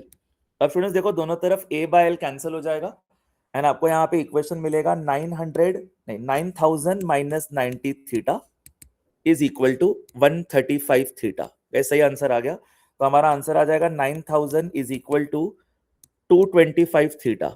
अब वैसे आप 225 को लेफ्ट में डिवाइड कर दो, 9000 अपॉन 225 एग्जैक्टली 40 होता है, तो थीटा का वैल्यू आ जाएगा 40 degree Celsius. Guys beautiful question, और मैंने main parts of the question बहुत डिटेल में आपको बता दिया था. तो अभी हम नेक्स्ट क्वेश्चन की तरफ जाते हैं. इसके बाद जो भी क्वेश्चन आप देखोगे आपको बहुत इजी लगेगा. This question was a pure conceptual value addition question. ये करने के बाद आपको इस कंसेप्ट में कुछ भी डिफिकल्टी नहीं होगी. थोड़ा इंटरेक्शन करते हैं गाइस यहाँ पे. अगर आपने ये इंटरेक्शन सही कर दिया आप कुछ ज्यादा ही अच्छे हो समझने में और आप फर्स्ट अटेम्प्ट में समझ जाते हो. गाइस मुझे बताओ यहाँ का dq by dt कैसे निकालेंगे. डायरेक्ट फॉर्मूला यूज करके. क्या है यहाँ पे डायरेक्ट फॉर्मूला बताना गाइस. राइट सेक्शन में what will be dq by dt, please go ahead. Right section में dq by dt will be given bye k3A theta minus 0 upon L. Beautiful energy. k3A into theta minus 0 upon L. ये देखो ये हम लोगों ने right वाले section का dq by dt निकाला, लेकिन गाइस लेफ्ट वाले सेक्शन का dq by dt निकालने का डायरेक्ट फॉर्मूला नहीं है. यहाँ पे हमें पहले क्या कैलकुलेट करना पड़ेगा. First we will have to find the value of R equivalent. और R इक्विवेलेंट कैसे निकालेंगे students. These two rods are in parallel. तो आप बताओ क्या इक्वेशन लिखेंगे गाइस. यहाँ पे हम क्या इक्वेशन लिखेंगे. We will write 1 upon R equivalent is equals to 1 upon R1 plus, ठीक है. उसके बाद फिर आपको एक बार R इक्विवेलेंट मिल गया, उसके बाद आप लोग क्या इक्वेशन यूज करोगे. Ohm's law, V is equal to IR. फिर आप बताना यहाँ V के जगह आप क्या लिखोगे guys. In place of V what will you right. यहाँ पे आप चेक कर लो और आप बता दो V के जगह आप क्या लिखोगे. In place of V you will write 100 और I के जगह हम क्या लिखेंगे dq अपॉन dt. और R इक्विवेलेंट के जगह जो भी वैल्यू आया वो हमें लिखना है. एंड फिर गाइस इसके बाद सॉल्व करके हमें dq by dt मिल जाएगा. इसका dq by dt और राइट वाले सेक्शन का dq by dt हमें सेम करना है, बस आंसर आ गया. So if you are finding this easy now then my job for today is almost done. फिर हम लोग बहुत अच्छे लेवल पे पहुंच गए जस्ट बाय सॉल्विंग 2 क्वेश्चंस. लेकिन गाइस कॉन्फिडेंस के लिए अभी 10 क्वेश्चंस और सॉल्व करेंगे. Once we have done enough questions तो हमारा कॉन्फिडेंस काफी बढ़ जाएगा इन दिस सेक्शन. चलो क्वेश्चन नंबर 21 करते हैं, थर्ड क्वेश्चन ऑफ टुडे. यहां तक क्लियर है ऑनलाइन स्टूडेंट्स तो यस लिख देना. आज का थर्ड क्वेश्चन करते हैं. Thank you online students. Yes Lakshya read करना आज का third question. The two ends of a rod of length x and uniform cross-sectional area A are kept at temperatures T1 and T2 respectively. T1 is greater than T2. If the rate of heat transfer is Q upon T through the rod in steady state, then the coefficient of thermal conductivity K is. जैसे इतना easy question है, ये CET 2025 का question है. इस type का question बहुत बार repeat होता है, इसीलिए मैं ये क्वेश्चन यहाँ पे डिस्कस कर रहा हूँ. आपको ये देखने के बाद बहुत ही ज्यादा आसान लगेगा. गाइस उन्होंने क्वेश्चन में क्या दिया है, there is a rod and एक तरफ टेम्परेचर T1 है, दूसरी तरफ टेम्परेचर T2 है. तो प्लीज ड्रॉ कर लेना. This is the rod, temperature T1 is actually greater than T2, ऐसा क्वेश्चन में दिया है। अब वो हमें बस ये बोल रहे हैं कि what is the value of thermal conductivity K, और गाइस यहाँ पे लेंथ ऑफ द रॉड उन्होंने दिया है x। तो हम यहाँ पे क्या करेंगे, सिंपली dq बाई dt का डायरेक्ट फॉर्मूला लिख देंगे। गाइस देखो, जब भी आपका सिंपल रॉड रहे आप डायरेक्टली dq बाई dt का फॉर्मूला लिख सकते हो। जब कोई कॉम्प्लिकेशन आ जाए कि सपोज सीरीज है या पैरेलल है तो अपने को सोचना पड़ेगा। यहाँ कुछ सोचने की जरूरत ही नहीं है, ये सिंपल रॉड है तो हम dq बाई dt का वैल्यू डायरेक्टली क्या लिखेंगे, ka delta t upon l, correct. और स्टूडेंट्स यहाँ पे क्या होगा dq बाई dt, उन्होंने बोला है rate of heat flow is given bye q by t, तो उन्होंने dq बाई dt को बोला है q बाई t। तो स्टूडेंट्स यहाँ पे लिख देना q by t is equal to फिर guys ka and guys what is temperature difference, लिखो T1 minus T2 and gas यहाँ पे जो लेंथ ऑफ द रॉड है वो उन्होंने दिया है x, तो length of the rod is what x, तो यहाँ पे आप x लिख दो। अब गैस यहाँ पे क्रॉस मल्टीप्लाई कर दो तो आपको k का वैल्यू मिल जाएगा, तो k will become equal to qx divided by a into t into T1 minus T2। Guys question complete हो गया, ये ऑप्शन उन्होंने दिया था।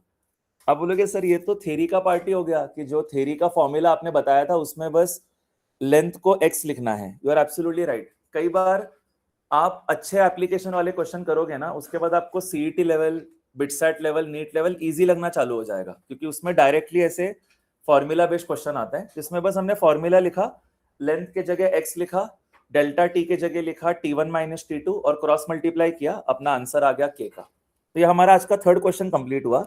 लेकिन गाइस हर सीईटी क्वेश्चन इतना स्ट्रेट फॉरवर्ड नहीं होता। अब देखो अगला जो सीईटी क्वेश्चन है वो बहुत मस्त है, वो वापस प्रॉपर एप्लीकेशन बेस्ड है। सो ये 21st क्वेश्चन कंप्लीट हुआ चैप्टर का। Let's do the 22nd question. Yes let's please read करना।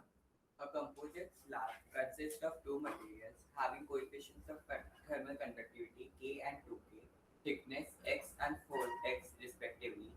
The temperatures of two outer surfaces of a composite slab are T2 and T1 respectively. T2 is greater than T1. The rate of heat transfer through the slab in a steady state is 8 times T2 minus T1 times K upon x into F, where F is equal to। Guys देखो इस question को मैं star mark कर दूंगा, ये proper application based question है even though it is from CET 2025। Guys यहाँ पे उन्होंने हमें बताया that there are two rods and वो साइड साइड में है, बिकॉज उन्होंने दोनों का थिकनेस अलग अलग दिया है और दोनों का एरिया सेम दिया है। तो यहाँ पे कैसे आप लिख देना क्वेश्चन नंबर 22। यहाँ पे we have two rods, one rod is of length x, ठीक है, and other rod is of length 4x। अब स्टूडेंट्स आप यहां देख सकते हो कि जो टेम्परेचर मेंटेन किया है it is T2 and T1। तो गाइस ये दोनों रॉड्स हमारे सीरीज में हो गए। अब स्टूडेंट्स ये एप्लीकेशन बेस्ड क्वेश्चन है बिकॉज इसमें हमें सीरीज का इक्वेशन यूज करना है। इसमें हम R इक्विवेलेंट निकाल के ही dq बाई dt निकाल सकते हैं। गाइस प्लीज एक बार सुनना, अगर एक ही रॉड रहे तो आप dq बाई dt डायरेक्टली निकाल सकते हो by using the formula ka delta t upon l। पर अगर ऐसे कॉम्बिनेशन ऑफ रॉड्स रहे तो हमें क्या निकालना पड़ता है, R इक्विवेलेंट। तो सब लोग यहाँ पे लिखना, यहाँ पे there will be two resistance in series. यहाँ पे टेम्परेचर T2 है एंड यहाँ पे टेम्परेचर T1 है एंड यहाँ पे आप R1 और R2 लिख दो। अब students how will we find R equivalent, आप लिखते रहना। इस केस में R इक्विवेलेंट होगा R1 प्लस R2। अब स्टूडेंट्स हम लोग वापस से वो रेजिस्टेंस का फॉर्मूला यूज करेंगे। रेजिस्टेंस होता है L अपॉन KA, तो R1 के जगह सब लोग लिख दो L1 upon K1A1 plus R2 के जगह लिख दो L2 अपॉन K2A2। अब गैस प्लीज स्क्रीन पे देखना ताकि आपको वैल्यूज बस समझ में आए। गैस यहाँ पे जो फर्स्ट रॉड है उसका लेंथ है x, तो L1 है x, L2 कितना है 4x एंड गैस K1 दिया है k और K2 दिया है 2k। उन्होंने थर्मल कंडक्टिविटी जो है पहले रॉड का k दिया है और दूसरे रॉड का 2k। तो स्टूडेंट्स हमें बस यहाँ वैल्यू सब्स्टिट्यूट करना है। तो ऑनलाइन स्टूडेंट्स L1 के जगह पे x, K1 के जगह पे हम लिखेंगे K एंड एरिया दोनों का सेम है तो A लिख दो, प्लस L2 के जगह हम लिखेंगे 4x, K2 के जगह 2k और वापस से गैस एरिया है A।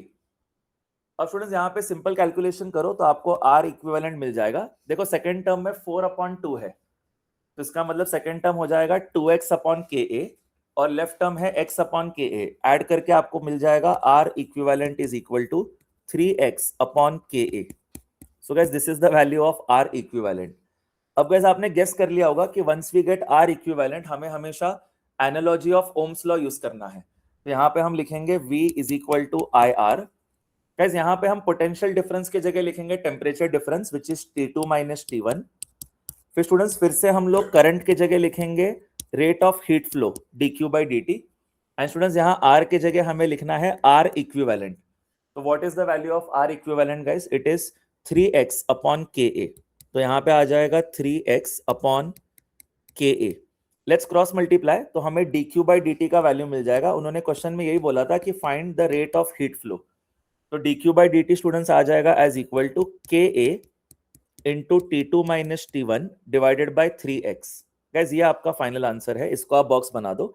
उन्होंने बस क्वेश्चन में क्या किया है, यहाँ डिनोमिनेटर में 3 नहीं लिखा है, उन्होंने बस वहां मल्टीप्लाई बाय f कर दिया है। इसका मतलब स्टूडेंट्स यहाँ पे f का वैल्यू क्या होगा? f का वैल्यू विल बी 1/3।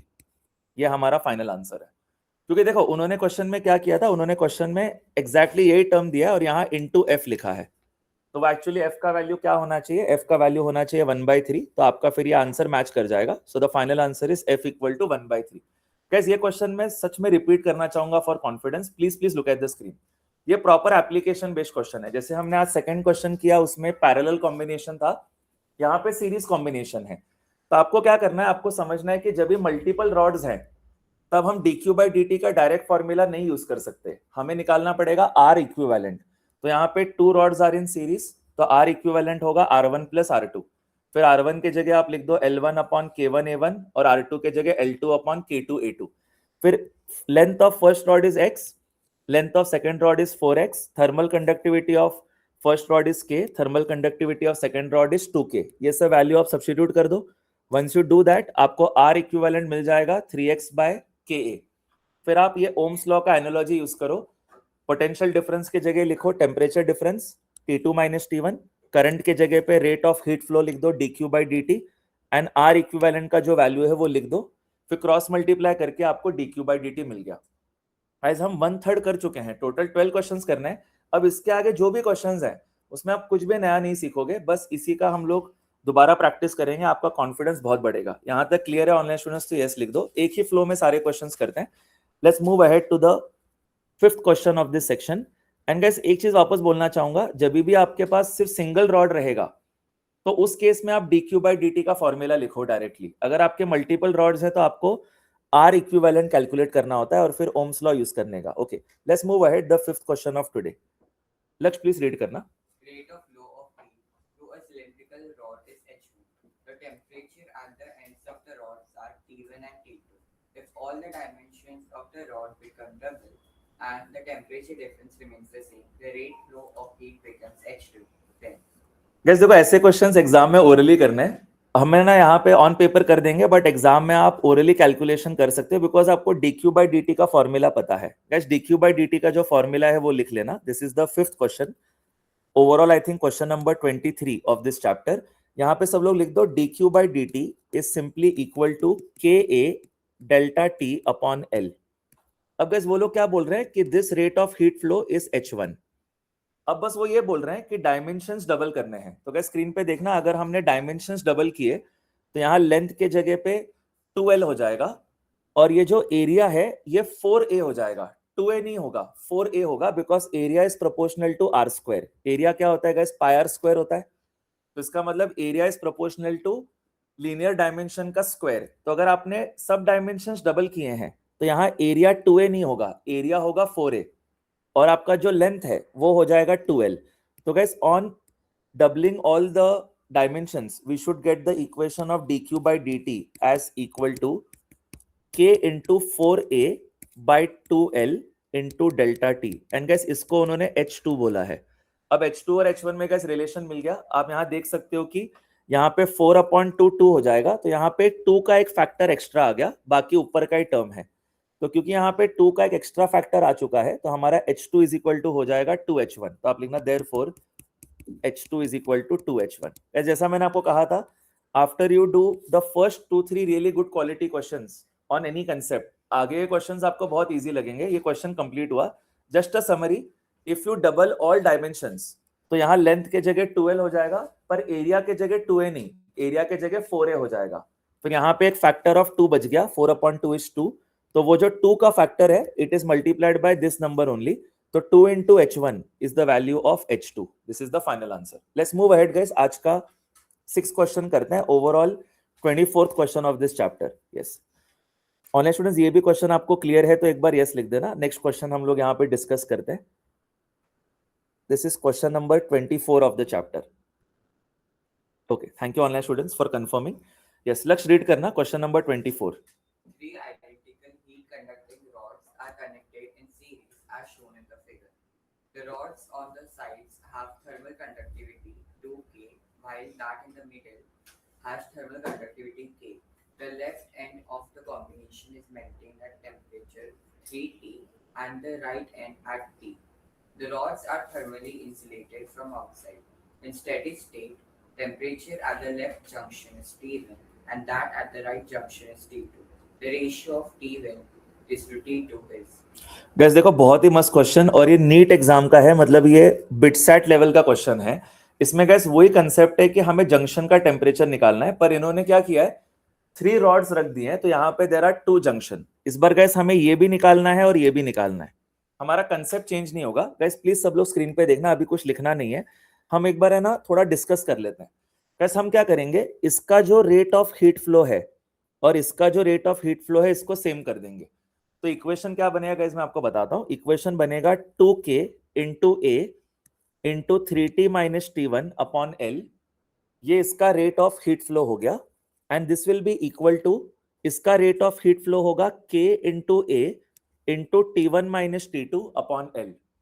और फिर स्टूडेंट्स यही सेम कंसेप्ट हमें आगे भी एक्सटेंड करना है. यहाँ पे जो मिडल रॉड का हीट फ्लो है वही एंड वाले रॉड का भी रेट ऑफ हीट फ्लो होगा. तो वापस से हम क्या करेंगे, इसका rate of heat flow is equal to rate of heat flow last वाले रॉड का. तो फिर जो मिडल रॉड है उसका फिर से बताता हूं, इसका रेट ऑफ हीट फ्लो होगा k into A into T1 minus T2 upon l. And जो लास्ट में रॉड है उसका रेट ऑफ हीट फ्लो हो जाएगा 2k into A into T2 minus T upon l. तो बस आपको है ना जो मैंने क्वेश्चन नंबर 1 में सिखाया था वही सेम कंसेप्ट यहाँ पे एक्सटेंड करना है. आप देखो जेई मेंस का क्वेश्चन ज्यादा इजी था, ये नीट का क्वेश्चन है, इसमें ज्यादा नंबर ऑफ रॉड्स रख दिए, तो इसमें ज्यादा टाइम लगेगा एग्जाम में सॉल्व करने के लिए, क्योंकि इस बार आपको 2 इक्वेशन बनाने पड़ेंगे. What are the 2 equations? पहले रॉड का rate of heat flow is equal to दूसरे रॉड का rate of heat flow. This is the first equation. And बाद में सेकेंड रॉड का rate of heat flow is equal to third rod का rate of heat flow. तो हमें ना ये 2 इक्वेशन बनाने और 2 अननोन है T1 एंड T2, वो हमें कैलकुलेट करना है. तो गाइस यहाँ पे आप लिख लेना question number 24 and will just try to solve this guys. तो क्वेश्चन 24 में गाइस पहले हम लोग यहाँ पे मार्क कर लेते हैं कि टेम्परेचर क्या है और थर्मल कंडक्टिविटी क्या है. So there are 3 rods and guys luckily all 3 rods are of same length and all of them have same area. यहाँ पे आप टेम्परेचर मार्क करना 3T, T1, T2 एंड यहाँ पे T. एंड स्टूडेंट्स यहाँ पे thermal conductivity 2K, K and 2K. अब students यहाँ पे जो फर्स्ट रॉड है उसमें रेट ऑफ हीट फ्लो कितना होगा, थोड़ा इंटरेक्शन कर सकते हो प्लीज, बिकॉज इससे आपका कॉन्फिडेंस बढ़ेगा. और ऐसे आगे भी और क्वेश्चंस हैं, और सबसे most important type of question यही है कि जिसमें हमें जंक्शन का टेम्परेचर निकालना है. सब लोग ट्राई करना गाइस, गलत तो गलत, मैं दोबारा सिखा दूंगा, आप एक बार कोशिश करो. What is the first rod का rate of heat flow? It will be given by 2K into a 3T minus T1 upon L, and this will become equal to second rod का रेट ऑफ हीट फ्लो. बताओ सब लोग, second rod का rate of heat flow will be given by A T1 minus T2 upon L. Guys really good energy, आप समझ गए हो. तो this is the same rate of heat flow for the first and the second rod. अब guys दोनों तरफ KA bye L cancel करो, आपको मिलेगा 2 times 3T which is 6T minus 2 times T1 and this is equal to T1 minus T2. अब students minus 2T1 को right side में लिख दो तो आपको एक मस्त इक्वेशन मिलेगा 3T1 minus T2 is equal to 60. तो गाइस आपका 50% क्वेश्चन हो गया. अब ऐसे सिमिलरली हमें सेकेंड रॉड और थर्ड रॉड का जो रेट ऑफ हीट फ्लो है उसको इक्वल करना है. तो गाइस सेकेंड रॉड का जो रेट ऑफ हीट फ्लो है वो तो हम ऊपर डिस्कस कर चुके हैं. सेम इक्वेशन बनेगा KA T1 minus T2 upon L. कैसे रिक्वेस्ट करूंगा एक और इंटरेक्शन के लिए, क्योंकि मुझे देखना है आप टेम्परेचर का डिफरेंस सही बताते हो क्या. मेरे को इसका रेट ऑफ हीट फ्लो बता दो जो फाइनल रॉड है. Guys please go ahead. The final rod will have rate of heat flow which will be given by 2K into A into upon T2 minus T1 नहीं, T2 minus T upon L। तो यहाँ पे कैसे answer आ जाएगा, लिखो 2K into A into T2 minus T upon L। Gas फिर से KA बाय L दोनों तरफ कैंसिल हो जाएगा, आपको इक्वेशन मिलेगा T1 minus T2 is equal to 2T2 minus 2T। अब गैस माइनस 2T को लेफ्ट में लिख दो एंड जो लेफ्ट के दोनों टर्म्स है उसको राइट में लिख दो, तो आपको इवेंचुअली इक्वेशन मिलेगा 3T2 minus T1 is equal to 2T। Guys this is your second equation. अब हमें इन दोनों को साइमल्टेनियसली सॉल्व करना है और हमें T1 और T2 की वैल्यू मिल जाएगी। गैस इसके लिए हम क्या करेंगे, देखो बहुत सिंपल मैथ है। आप फर्स्ट इक्वेशन को स्टूडेंट्स मल्टीप्लाई बाय 3 कर दो, ताकि क्या होगा, वहां माइनस 3T2 आ जाएगा। तो फर्स्ट इक्वेशन को मल्टीप्लाई बाय 3 करो तो आपको इक्वेशन मिलेगा 9T1 minus 3T2, 9T1 minus 3T2 is equal to 18T। अब स्टूडेंट्स हम बस इन दोनों इक्वेशंस को ऐड करेंगे। कैसे, जब आप ऐड करोगे तो देखो यहाँ पे 3T2 और माइनस 3T2 कैंसिल, आपके पास बचेगा 9T1 minus T1 which is 8T1 and right side में 2T plus 18T is 20T। तो कैसे हमारा आंसर आ रहा है T1 का 20T by 8 which is equal to 2.5T। तो guys this is the final answer of T1। क्या amazing question है जो उन्होंने नीट एग्जाम में यहाँ पे दिया है, बिकॉज क्या है, नीट एग्जाम में टाइम बहुत कम रहता है, ये सब हमें विद इन 1 मिनट करना है। एंड बिटसैट एग्जाम में भी guys हमें 1 मिनट का टाइम मिलता है। सो T1 का आंसर आ गया इक्वल टू 2.5T। अब किसी भी इक्वेशन में सब्स्टिट्यूट करके T2 निकाल लेते हैं, तो T1 का आंसर आया है 2.5T। अब यहाँ पे इक्वेशन है 3T1 minus T2 is equal to 60। तो 3 into 2.5T minus T2 is equal to 60। Gas rearrange करके हमें T2 का वैल्यू मिल जाएगा 7.5 minus 6 1.5T। अब गैस आपको T1 और T2 दोनों मिल चुका है। उन्होंने बोला था find the ratio of T1 and T2, तो सब लोग लिखो T1 upon T2 will become equal to 2.5T divided by 1.5T। Guys T will cancel, 25 upon 15 बचेगा which is nothing but 5/3। So this is the correct answer. Guys ये हमारा आज का 6 question complete हुआ। विल डू 6 मोर, उसके बाद आपका confidence और ज्यादा इंक्रीज हो जाएगा। यहाँ तक क्लियर है ऑनलाइन स्टूडेंट्स, तो यस लिखना। हमने काफी अच्छे से डिटेल में डिस्कस किया कि आपको rate of heat flow same करना है 2 टाइम्स। पहले आपको rate of heat flow same करना है between first and second rod, and बाद में आपको rate of heat flow same करना है between second and third rod, और आपका आंसर आ जाएगा। So this was 24th question of this chapter. Let's do 25th question. Yes लक्ष्य प्लीज रीड करना question number 25। Two rods, one made of copper and other made of steel of the same length and same cross-sectional area are joined together. The thermal conductivity of copper and steel are 385 joule per second per Kelvin per meter and 50 joule per second per meter respectively. The free ends of copper and steel are held at 100 degrees Celsius and 0 degrees Celsius respectively. The temperature at the junction is near. Gas देखो एकदम ही similar question है। आपके पास 2 rods हैं side by side, एक का thermal conductivity है 385, दूसरे का 50 है। एंड गैस वापस से वो लोग यही बोल रहे हैं कि जंक्शन का टेम्परेचर बताओ। सब लोग यहाँ पे मेरे साथ लिख लेना, this is question number 25। Gas यहाँ पे टेम्परेचर दिया है 100, यहाँ पे टेम्परेचर दिया है 0, and we need to find the temperature of the junction. Guys फिर से हम लोग क्या करेंगे, सेम कंसेप्ट लिखेंगे कि rate of heat flow in the first rod is equal to rate of heat flow in the second rod. तो यहाँ पे हम लोग लिखेंगे K1A1 into 100 minus T upon L1। Guys यही हमने जेई मेंस का जो फर्स्ट क्वेश्चन था उसमें भी यही कंसेप्ट यूज किया था, और इनफैक्ट लास्ट क्वेश्चन में भी यही कंसेप्ट यूज किया है। तो सेकेंड रॉड में रेट ऑफ हीट फ्लो क्या होगा, K2A2 into T minus 0 upon L2। अब गाइस उन्होंने बोला है कि both rods have same length and same area. अच्छा तो ये तो अच्छा हो गया, क्योंकि दोनों रॉड्स का एरिया और लेंथ सेम है। आप A1 A2 और L1 L2 कैंसिल कर दो। अब गैस K1 का वैल्यू कितना है 385, तो सब लोग लिखना 385 into 100 minus T is equal to, guys K2 का वैल्यू है 50, तो 50 इंटू T माइनस 0, मतलब राइट साइड में से 50T बच जाएगा। अब गैस आप बस ब्रैकेट ओपन करो, आपका आंसर आ जाएगा 38500 minus 385T is equal to 50T। तो गैस इसको सॉल्व करते हैं, तो यारो आंसर आ जाएगा 38,500 is equal to, right side में आपको मिलेगा 435T। अब हमें 435 को बस लेफ्ट में डिवाइड करना है। आई होप गाइस अभी आपको इजी लगना स्टार्ट हो गया ये चैप्टर। या फिर ये कंसेप्ट ऑफ द चैप्टर कि यार आपको बस rate of heat flow same करना है और जंक्शन का टेम्परेचर निकालना है, या तो फिर अगर कॉम्प्लिकेटेड सिस्टम है तो आर इक्विवेलेंट निकालना है, फिर V equal to IR use करना है, एंड यही आपका पूरा कंसेप्ट है। तो यहाँ टेम्परेचर आ जाएगा 38,500 divided by 435।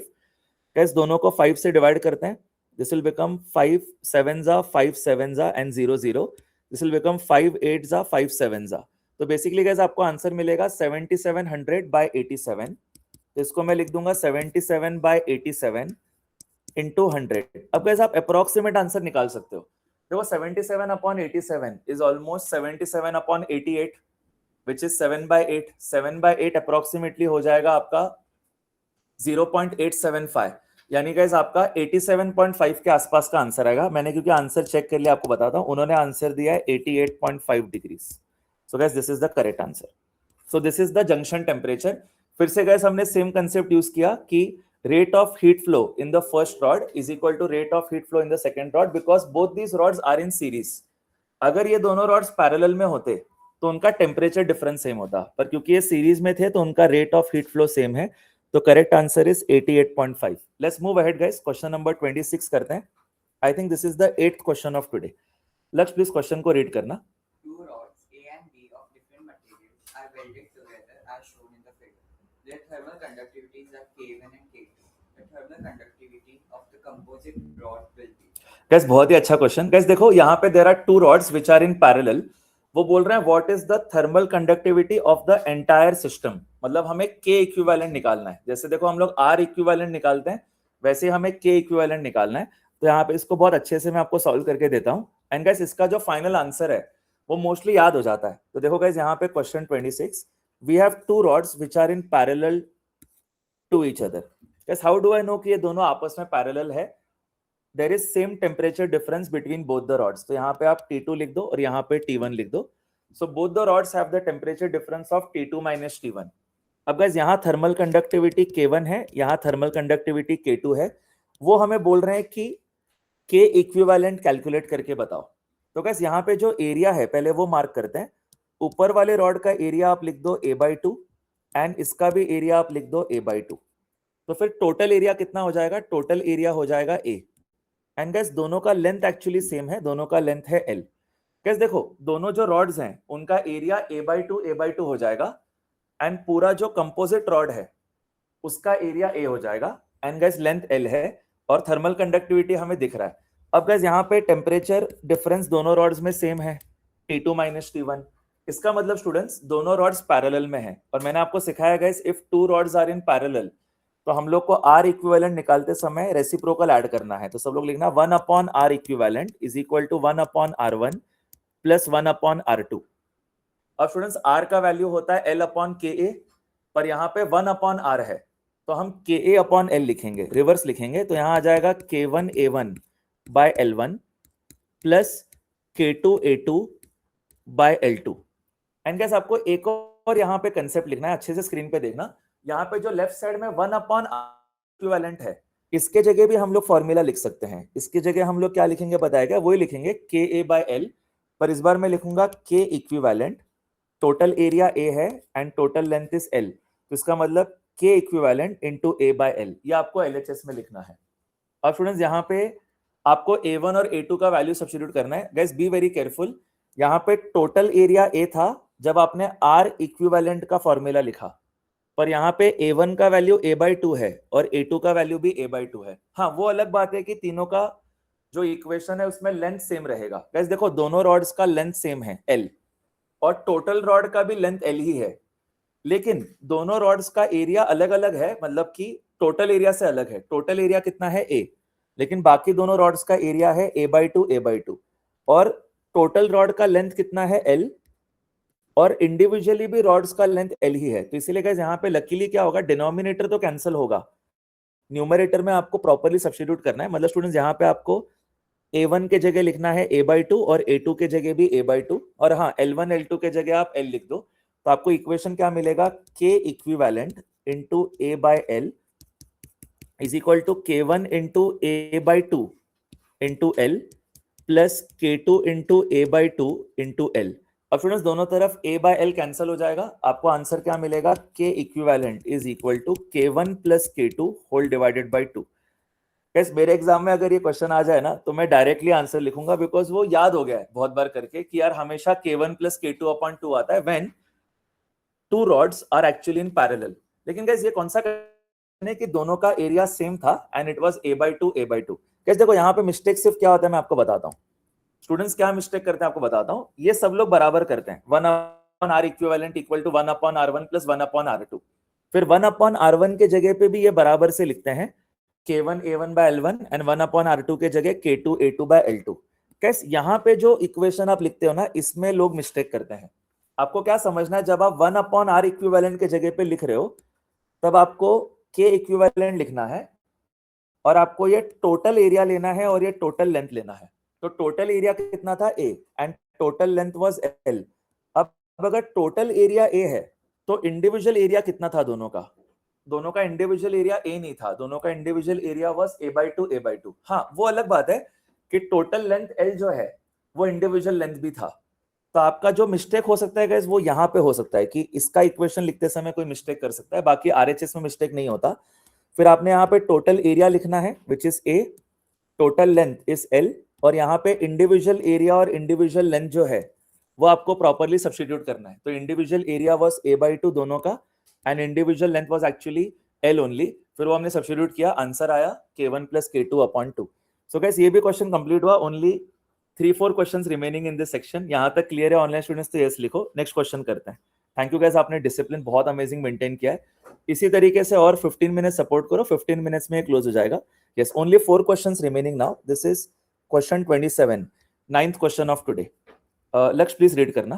Two plates A and B have thermal conductivities 84 watts per meter per Kelvin and 126 watts per meter per Kelvin respectively. They have same surface area and same thickness. They are placed in contact along their surfaces. If the temperatures of outer surface of A and B are kept at 100 degrees Celsius and 0 degrees Celsius respectively, then the temperature of the surface of contact in steady state is. Gas देखो आपको अभी आदत हो गई होगी कि हर 2 question के बाद ऐसा क्वेश्चन आता है जिसमें वो लोग जंक्शन का टेम्परेचर पूछते हैं। और देखो ये क्वेश्चन भी जेईई मेंस का है और आपको बहुत इजी लगेगा। मैं तो अभी डायरेक्टली आपको बता दूंगा कि ओरली कैसे करना है एग्जाम में। मैं एग्जाम में क्या लिखूंगा पता है, डायरेक्टली मैं लिखूंगा यहाँ पे 84 times 100 minus T is equal to 126 times T minus 0। इतना फास्ट मैं कर सकता हूं, ऑल्दो मैं आपको एक्सप्लेन कर देता हूं। मैं आपको सिर्फ बता रहा हूं कि एग्जाम में अगर आपको फास्ट में करना है तो क्या करना चाहिए। गाइस प्लीज स्क्रीन पे देखना, k1 times 100 minus T is equal to k2 times t minus 0। अच्छा मैं a बाय l क्यों नहीं बोल रहा हूं, क्योंकि उन्होंने बोला है both rods have same area and same thickness, मतलब दोनों का एरिया और लेंथ सेम है। पर हम क्या करते हैं, इसको ऑफिशियली लिख लेते हैं और देखना सेम ही इक्वेशन बनेगा। Okay guys please write down, this is question number 27 and हम ऑलमोस्ट क्लोज करने वाले। इसके बाद बस 3 क्वेश्चंस और बचे हैं। गाइस यहाँ पे ड्रॉ करना, this is the first rod, this is the second rod. दोनों का एरिया सेम है, दोनों का लेंथ सेम है। यहाँ टेम्परेचर है 100, यहाँ टेम्परेचर है 0। इनको हमेशा से ये जंक्शन का टेम्परेचर चाहिए। अब गाइस यहाँ पे k1 का वैल्यू जो है वो 84 है और k2 का वैल्यू जो है वो 126 है। तो बस हमें यहाँ पे क्या करना है, रेट ऑफ हीट फ्लो दोनों का सेम करना है। तो लिखना सब लोग k1 a1 into 100 minus t by L1 is equal to guys right side वाले रॉड में हो जाएगा k2 a2 into t minus 0 by L2। अब स्टूडेंट्स दोनों तरफ एरिया और लेंथ कैंसिल हो गया, ठीक है, क्योंकि दोनों का एरिया और दोनों का थिकनेस यानी लेंथ सेम है। अब बस आपको वैल्यू सब्स्टिट्यूट करना है। तो गाइस मैं तो रिक्वेस्ट करूंगा कि आप एग्जाम में लिखना सीखो कि 84 times 100 minus T is equal to 126 times T minus 0 मतलब टी। इसको सॉल्व करेंगे तो आंसर आएगा 8400 minus 84 T is equal to 126 T. तो रीअरेंज करके इक्वेशन बन 8400 is equal to 210 T.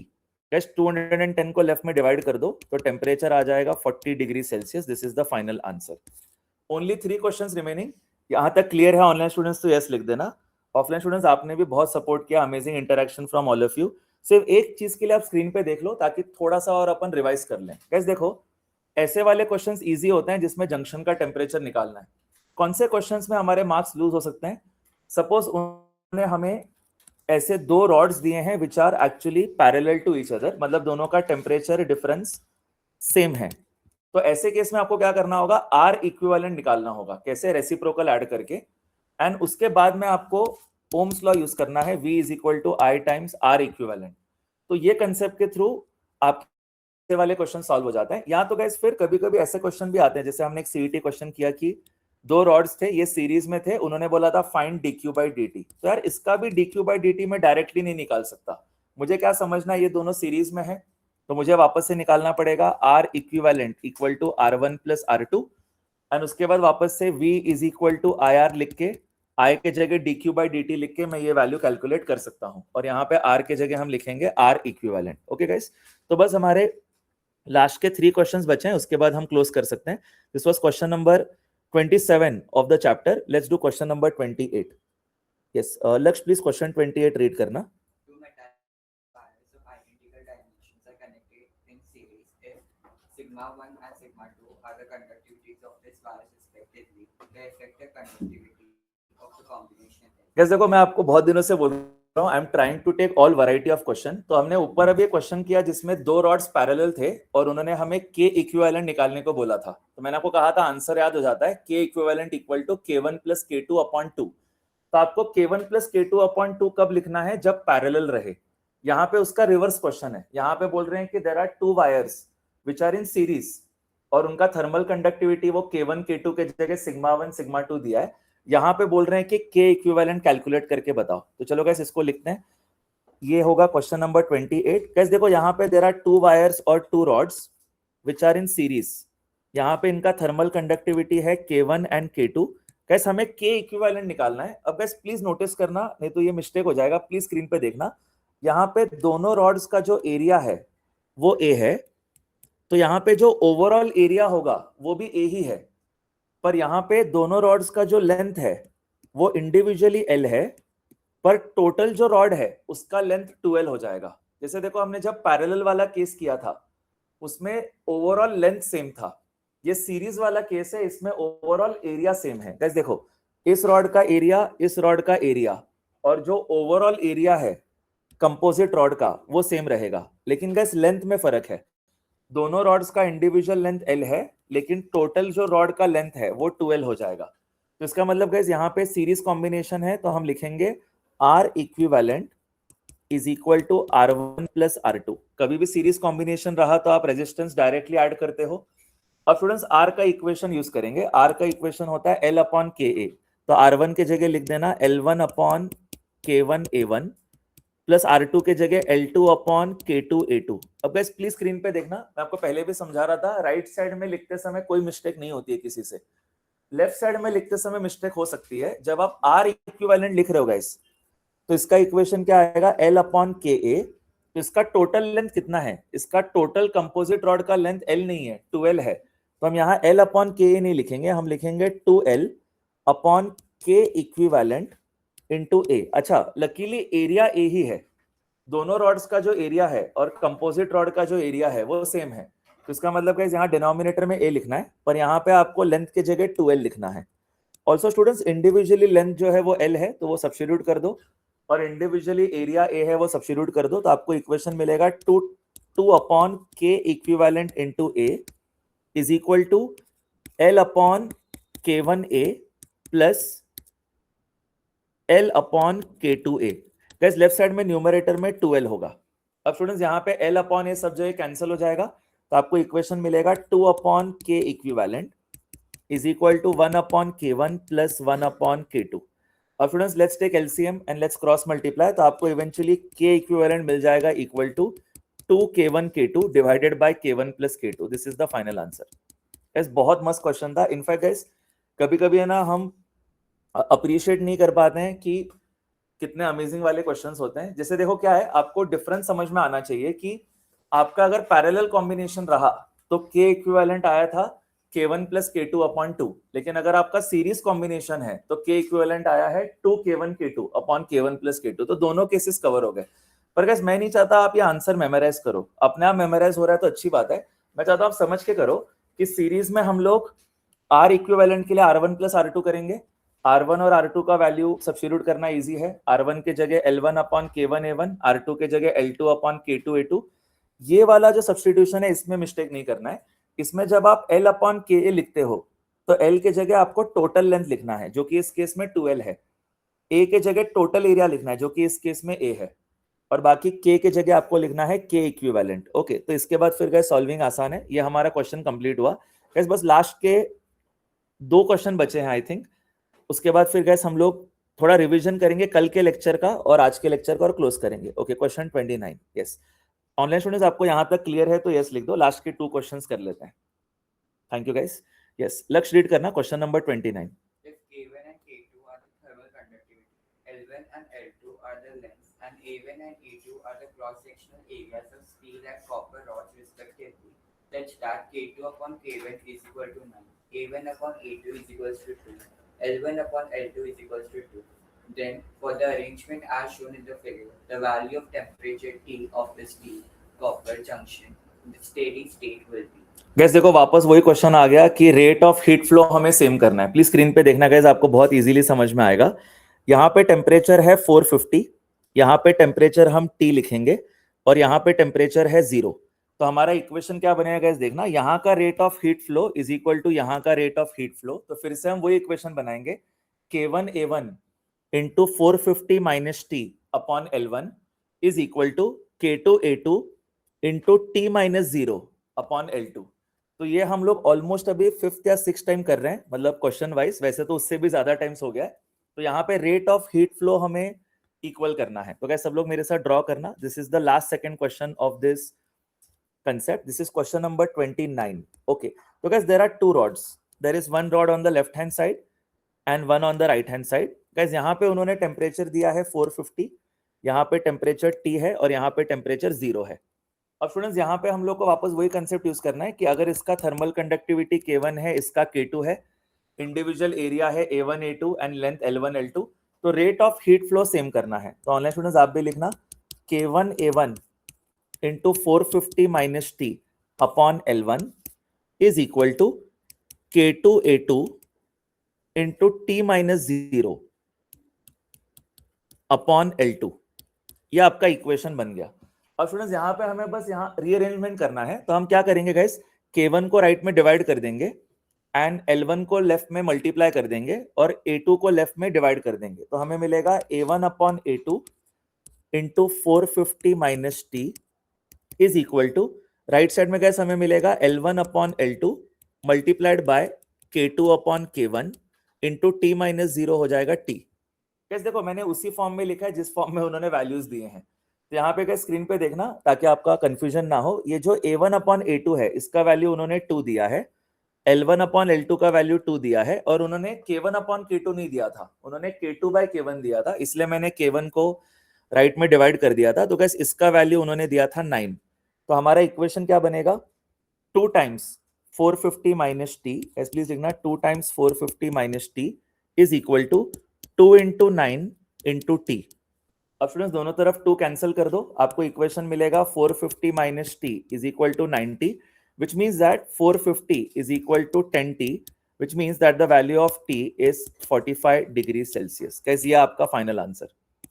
So guys, with this we have completed the last second question as well. Let's move ahead to the last question, which is question number 30 of this chapter. यहाँ तक clear है online students, तो एक बार yes लिख देना। Just want to confirm कि आपको perfectly समझ में आ रहा है क्या। और गैस अभी हम इनफ टाइम्स प्रैक्टिस कर चुके हैं कि जंक्शन का टेम्परेचर कैसे निकालना है, हमेशा रेट ऑफ हीट फ्लो जो है वो हमें सेम करना है। तो यहाँ पे gas last question, I think इसमें भी सेम कंसेप्ट ही होगा मुझे लग रहा है। Let's check this last question, question 30। Lakshya please read करना। As per the given figure, two plates A and B of thermal conductivity K and 2K are joined together to form a compound plate. The thickness of plates are 4 cm and 2.5 cm respectively, and the area of cross section is 120 cm square for each plate. The equivalent thermal conductivity of the compound plate is 1 plus 5 upon alpha times K. Then the value of alpha will be. Gas देखो यहाँ पे series combination दिया है 2 rods का, पर दोनों का length अलग है। गैस अगर लेंथ सेम होता ना तो मैं डायरेक्टली लिखता 2K1 K2 upon K1 plus K2, इससे मेरा टाइम बच जाता, पर क्योंकि यहाँ लेंथ अलग अलग है तो मुझे प्रॉपरली सॉल्व करना पड़ेगा।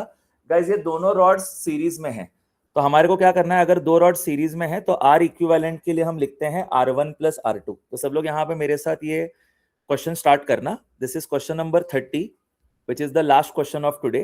तो गाइस देखो देयर आर टू रॉड्स, यहाँ पे जो फर्स्ट रॉड है उसका लेंथ 4 है एंड सेकेंड रॉड का जो लेंथ है वो 2.5 है। तो यहाँ मार्क कर देना this is 4 centimetre and this is 2.5। Gas इससे फिर टोटल लेंथ कितना हो जाएगा वो ऊपर मार्क कर दो, टोटल लेंथ हो जाएगा 6.5। आप सोचोगे सर टोटल लेंथ हमें क्यों चाहिए, क्योंकि जब हम वो आर इक्विवेलेंट के जगह पे लिखते हैं तब हमें टोटल लेंथ और टोटल एरिया लिखना होता है। तो यहाँ पे टोटल लेंथ 6.5 है। अच्छा गैस लकीली दोनों रॉड्स का एरिया सेम है और दोनों रॉड्स का वो जो कंपोजिट एरिया होगा वो भी सेम होगा, तो उसको बस ए लिख दो, उसका वैल्यू लिखने की जरूरत नहीं बिकॉज कैंसिल हो जाएगा दोनों तरफ। Now guys these two rods are in series, तो इसका मतलब गाइस हम लोग क्या लिखेंगे, R equivalent is equal to R1 plus R2। अब स्टूडेंट्स आर इक्विवेलेंट के जगह हम बाद में सब्स्टिट्यूट करते हैं, पहले R1 और R2 की वैल्यू लिख देते हैं। तो गैस R1 क्या होगा, R का फॉर्मूला होता है L अपॉन KA, तो R1 के जगह लिखो L1 upon K1 A1 plus R2 के जगह हम लिखेंगे L2 अपॉन K2 A2। अब स्टूडेंट्स यहाँ पे लेफ्ट साइड में हमारे पास R इक्विवेलेंट है, तो मैंने आपको जैसे बताया था R इक्विवेलेंट के जगह हमें लिखना होता है टोटल लेंथ, उसको L लिख देते हैं, upon K equivalent into total area, उसको A लिखते हैं। अब स्टूडेंट्स हम वैल्यू सब्स्टिट्यूट करेंगे, तो एक बार स्क्रीन पे देखना ताकि आपका मिस ना हो। गाइस ये देखो फर्स्ट रॉड का जो लेंथ है वो 4 है, ये 2.5 है, फर्स्ट रॉड का थर्मल कंडक्टिविटी K दिया है और सेकेंड रॉड का थर्मल कंडक्टिविटी 2K दिया है। तो हमें ना प्रॉपर्ली सब्स्टिट्यूट करना है। एंड गाइस यहाँ पे जो टोटल लेंथ है जो लेफ्ट साइड में न्यूमरेटर है इसके जगह हम लिखेंगे 6.5। फिर से एक बार देखना गाइस, मैं आपको वैल्यूज इनपुट करना बता रहा हूं। यहाँ पे जो फर्स्ट रॉड है स्टूडेंट्स उसका लेंथ कितना है, देखो फर्स्ट रॉड जो है उसका लेंथ है 4, सेकेंड रॉड का लेंथ 2.5, टोटल लेंथ यहाँ पे लिखेंगे वो आएगा 6.5। फिर यहाँ पे K लिखना है, फर्स्ट रॉड का thermal conductivity and second rod का थर्मल कंडक्टिविटी 2K। तो हम लोग को जो वैल्यूज दिए वो बराबर से इनपुट करना है, हमारा आंसर आ जाएगा। अच्छा सब जगह एरिया कैंसिल हो जाएगा बिकॉज दोनों रॉड्स का एरिया सेम है और अपना जो कंपोजिट रॉड है उसका भी एरिया वही है, तो सब जगह एरिया कैंसिल होगा। आपको इक्वेशन मिलेगा 6.5 upon K equivalent is equal to 4 upon K plus 2.5 upon 2K। Guys देखो यहाँ पे फर्स्ट रॉड का थर्मल कंडक्टिविटी K1 K दिया है और सेकंड रॉड का थर्मल कंडक्टिविटी K2 वो 2K दिया है, वो क्वेश्चन में उन्होंने दिया था। मैं इनफैक्ट यहाँ डायग्राम में भी मार्क कर देता हूँ K एंड 2K। ओके अब स्टूडेंट्स यहाँ पे बस हम लोग को सॉल्व करना है और K इक्विवेलेंट निकालना है। तो यहाँ पे गाइस इक्वेशन बन जाएगा 6.5 को हम लिख सकते हैं 13 upon 2 times K equivalent, this is equal to, यहाँ 1 अपॉन K कॉमन लेते हैं, ब्रैकेट के अंदर आ जाएगा 4 प्लस 2.5 अपॉन 2, 2.5 इज 5/2 और नीचे एक और 2 है तो 5/4 हो जाएगा।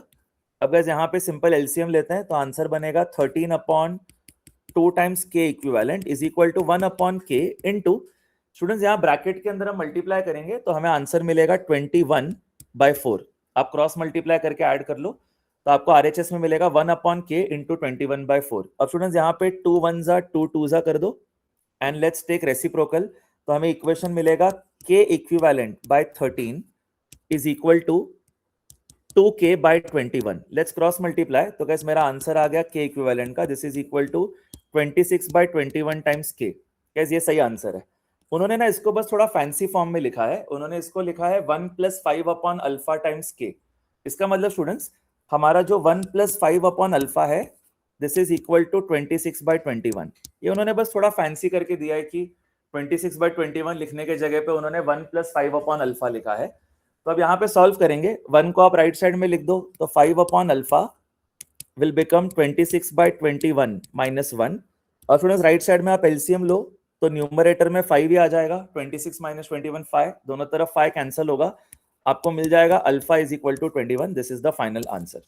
Guys, with this we have completed the entire concept। आपको अभी एक मस्त समरी देता हूं of everything that we have learned today and कल के लेक्चर का भी समरी देता हूं, फिर क्लोज करते हैं। Guys, पहले कल के लेक्चर का समरी करते हैं। कल हमने देखा था कि अगर हमने टेम्परेचर बढ़ा दिया तो लेंथ ऑफ रॉड इंक्रीज हो जाएगा। तो लेंथ ऑफ रॉड कितने से इंक्रीज होगा, delta L is equal to होता है L0 अल्फा डेल्टा टी। वैसे गैस अगर 2 डायमेंशनल ऑब्जेक्ट है और अगर आपने टेम्परेचर इंक्रीज कर दिया तो एरिया कितना इंक्रीज होगा, delta A is equal to A not beta delta T. And guys अगर 3 डायमेंशनल ऑब्जेक्ट है और आपने टेम्परेचर इंक्रीज किया तो वॉल्यूम कितना इंक्रीज होगा, delta V is equal to V not gamma delta T. तो स्टूडेंट्स हमें बस क्या करना है, बीटा और अल्फा एंड गैमा और अल्फा में रिलेशन ध्यान रखना है कि gamma is equal to 3 alpha होता है and beta is equal to 2 alpha. इसके अलावा स्टूडेंट्स हमने कल ये भी देखा था कि मोस्ट ऑफ द क्वेश्चंस में लिखा था कि difference in length remains same. कभी भी आपको difference in length between the two rods remain same या फिर दोनों का लेंथ इंक्रीजेस सेम ऐसा कुछ आ जाए तो आप एग्जाम में डायरेक्टली लिख सकते हो L1 alpha 1 is equal to L2 alpha 2। ये बहुत पॉपुलर टाइप का क्वेश्चन है जो हमने कल डिस्कस किया था। एक और गाइस बहुत पॉपुलर क्वेश्चन कि अगर आपका कोई रॉड है और आपने टेम्परेचर चेंज किया तो इसका लेंथ चेंज होना चाहिए, पर अगर आप इसका लेंथ चेंज ना होने दो तो इसके अंदर कंप्रेसिव या टेंसाइल फोर्स डेवलप होता है। तो वो फोर्स का भी डायरेक्ट फॉर्मूला मैंने कहा था कि आप ध्यान में रखो तो एग्जाम में टाइम बचेगा, तो वो फोर्स का डायरेक्ट फॉर्मूला फिर से लिख के देता हूं, it is equal to Y A alpha delta T. तो गैस ये है summary of entire lecture of yesterday. फिर से बोलता हूं, change in length is equal to L not alpha delta T, change in area A not beta delta T, change in volume V not gamma delta T, gamma equal to 3 alpha, beta equal to 2 alpha. If the difference in length of two rods remains same on changing temperature, उस type का question आ जाए जो कि बहुत आता है exam में, तो आपको लिखना है L1 alpha 1 equal to L2 alpha 2। And अगर थर्मल स्ट्रेस डेवलप हो रहा है रॉड में तो ये थर्मल फोर्स का फॉर्मूला है, that is equal to Y A alpha delta T, where Y is Young's modulus. अब बस आज का लेक्चर समराइज करते हैं। स्टूडेंट्स देखो, अगर आपके पास कंडक्शन हो रहा है तो कंडक्शन का इक्वेशन आ जाएगा dq by dt is equal to K A delta T upon L. इसमें कैसे आपको ये ध्यान में रखना है कि अगर रेजिस्टेंस के हिसाब से आप सॉल्व कर रहे हो तो रेजिस्टेंस कैलकुलेट करने के लिए आपको लिखना है एल अपॉन के ए। तो कैसे रेजिस्टेंस का कंसेप्ट कहां पे यूज होता है, अगर आपका कोई कॉम्प्लिकेटेड सिस्टम आ जाए जिसमें मल्टीपल रॉड्स हैं, तो अगर सीरीज कॉम्बिनेशन रहे तो आप आर इक्विवेलेंट लिख सकते हो R1 प्लस R2, और अगर पैरेलल कॉम्बिनेशन है तो आप लिख सकते हो 1 upon R equivalent is equal to 1 upon R1 plus 1 upon R2।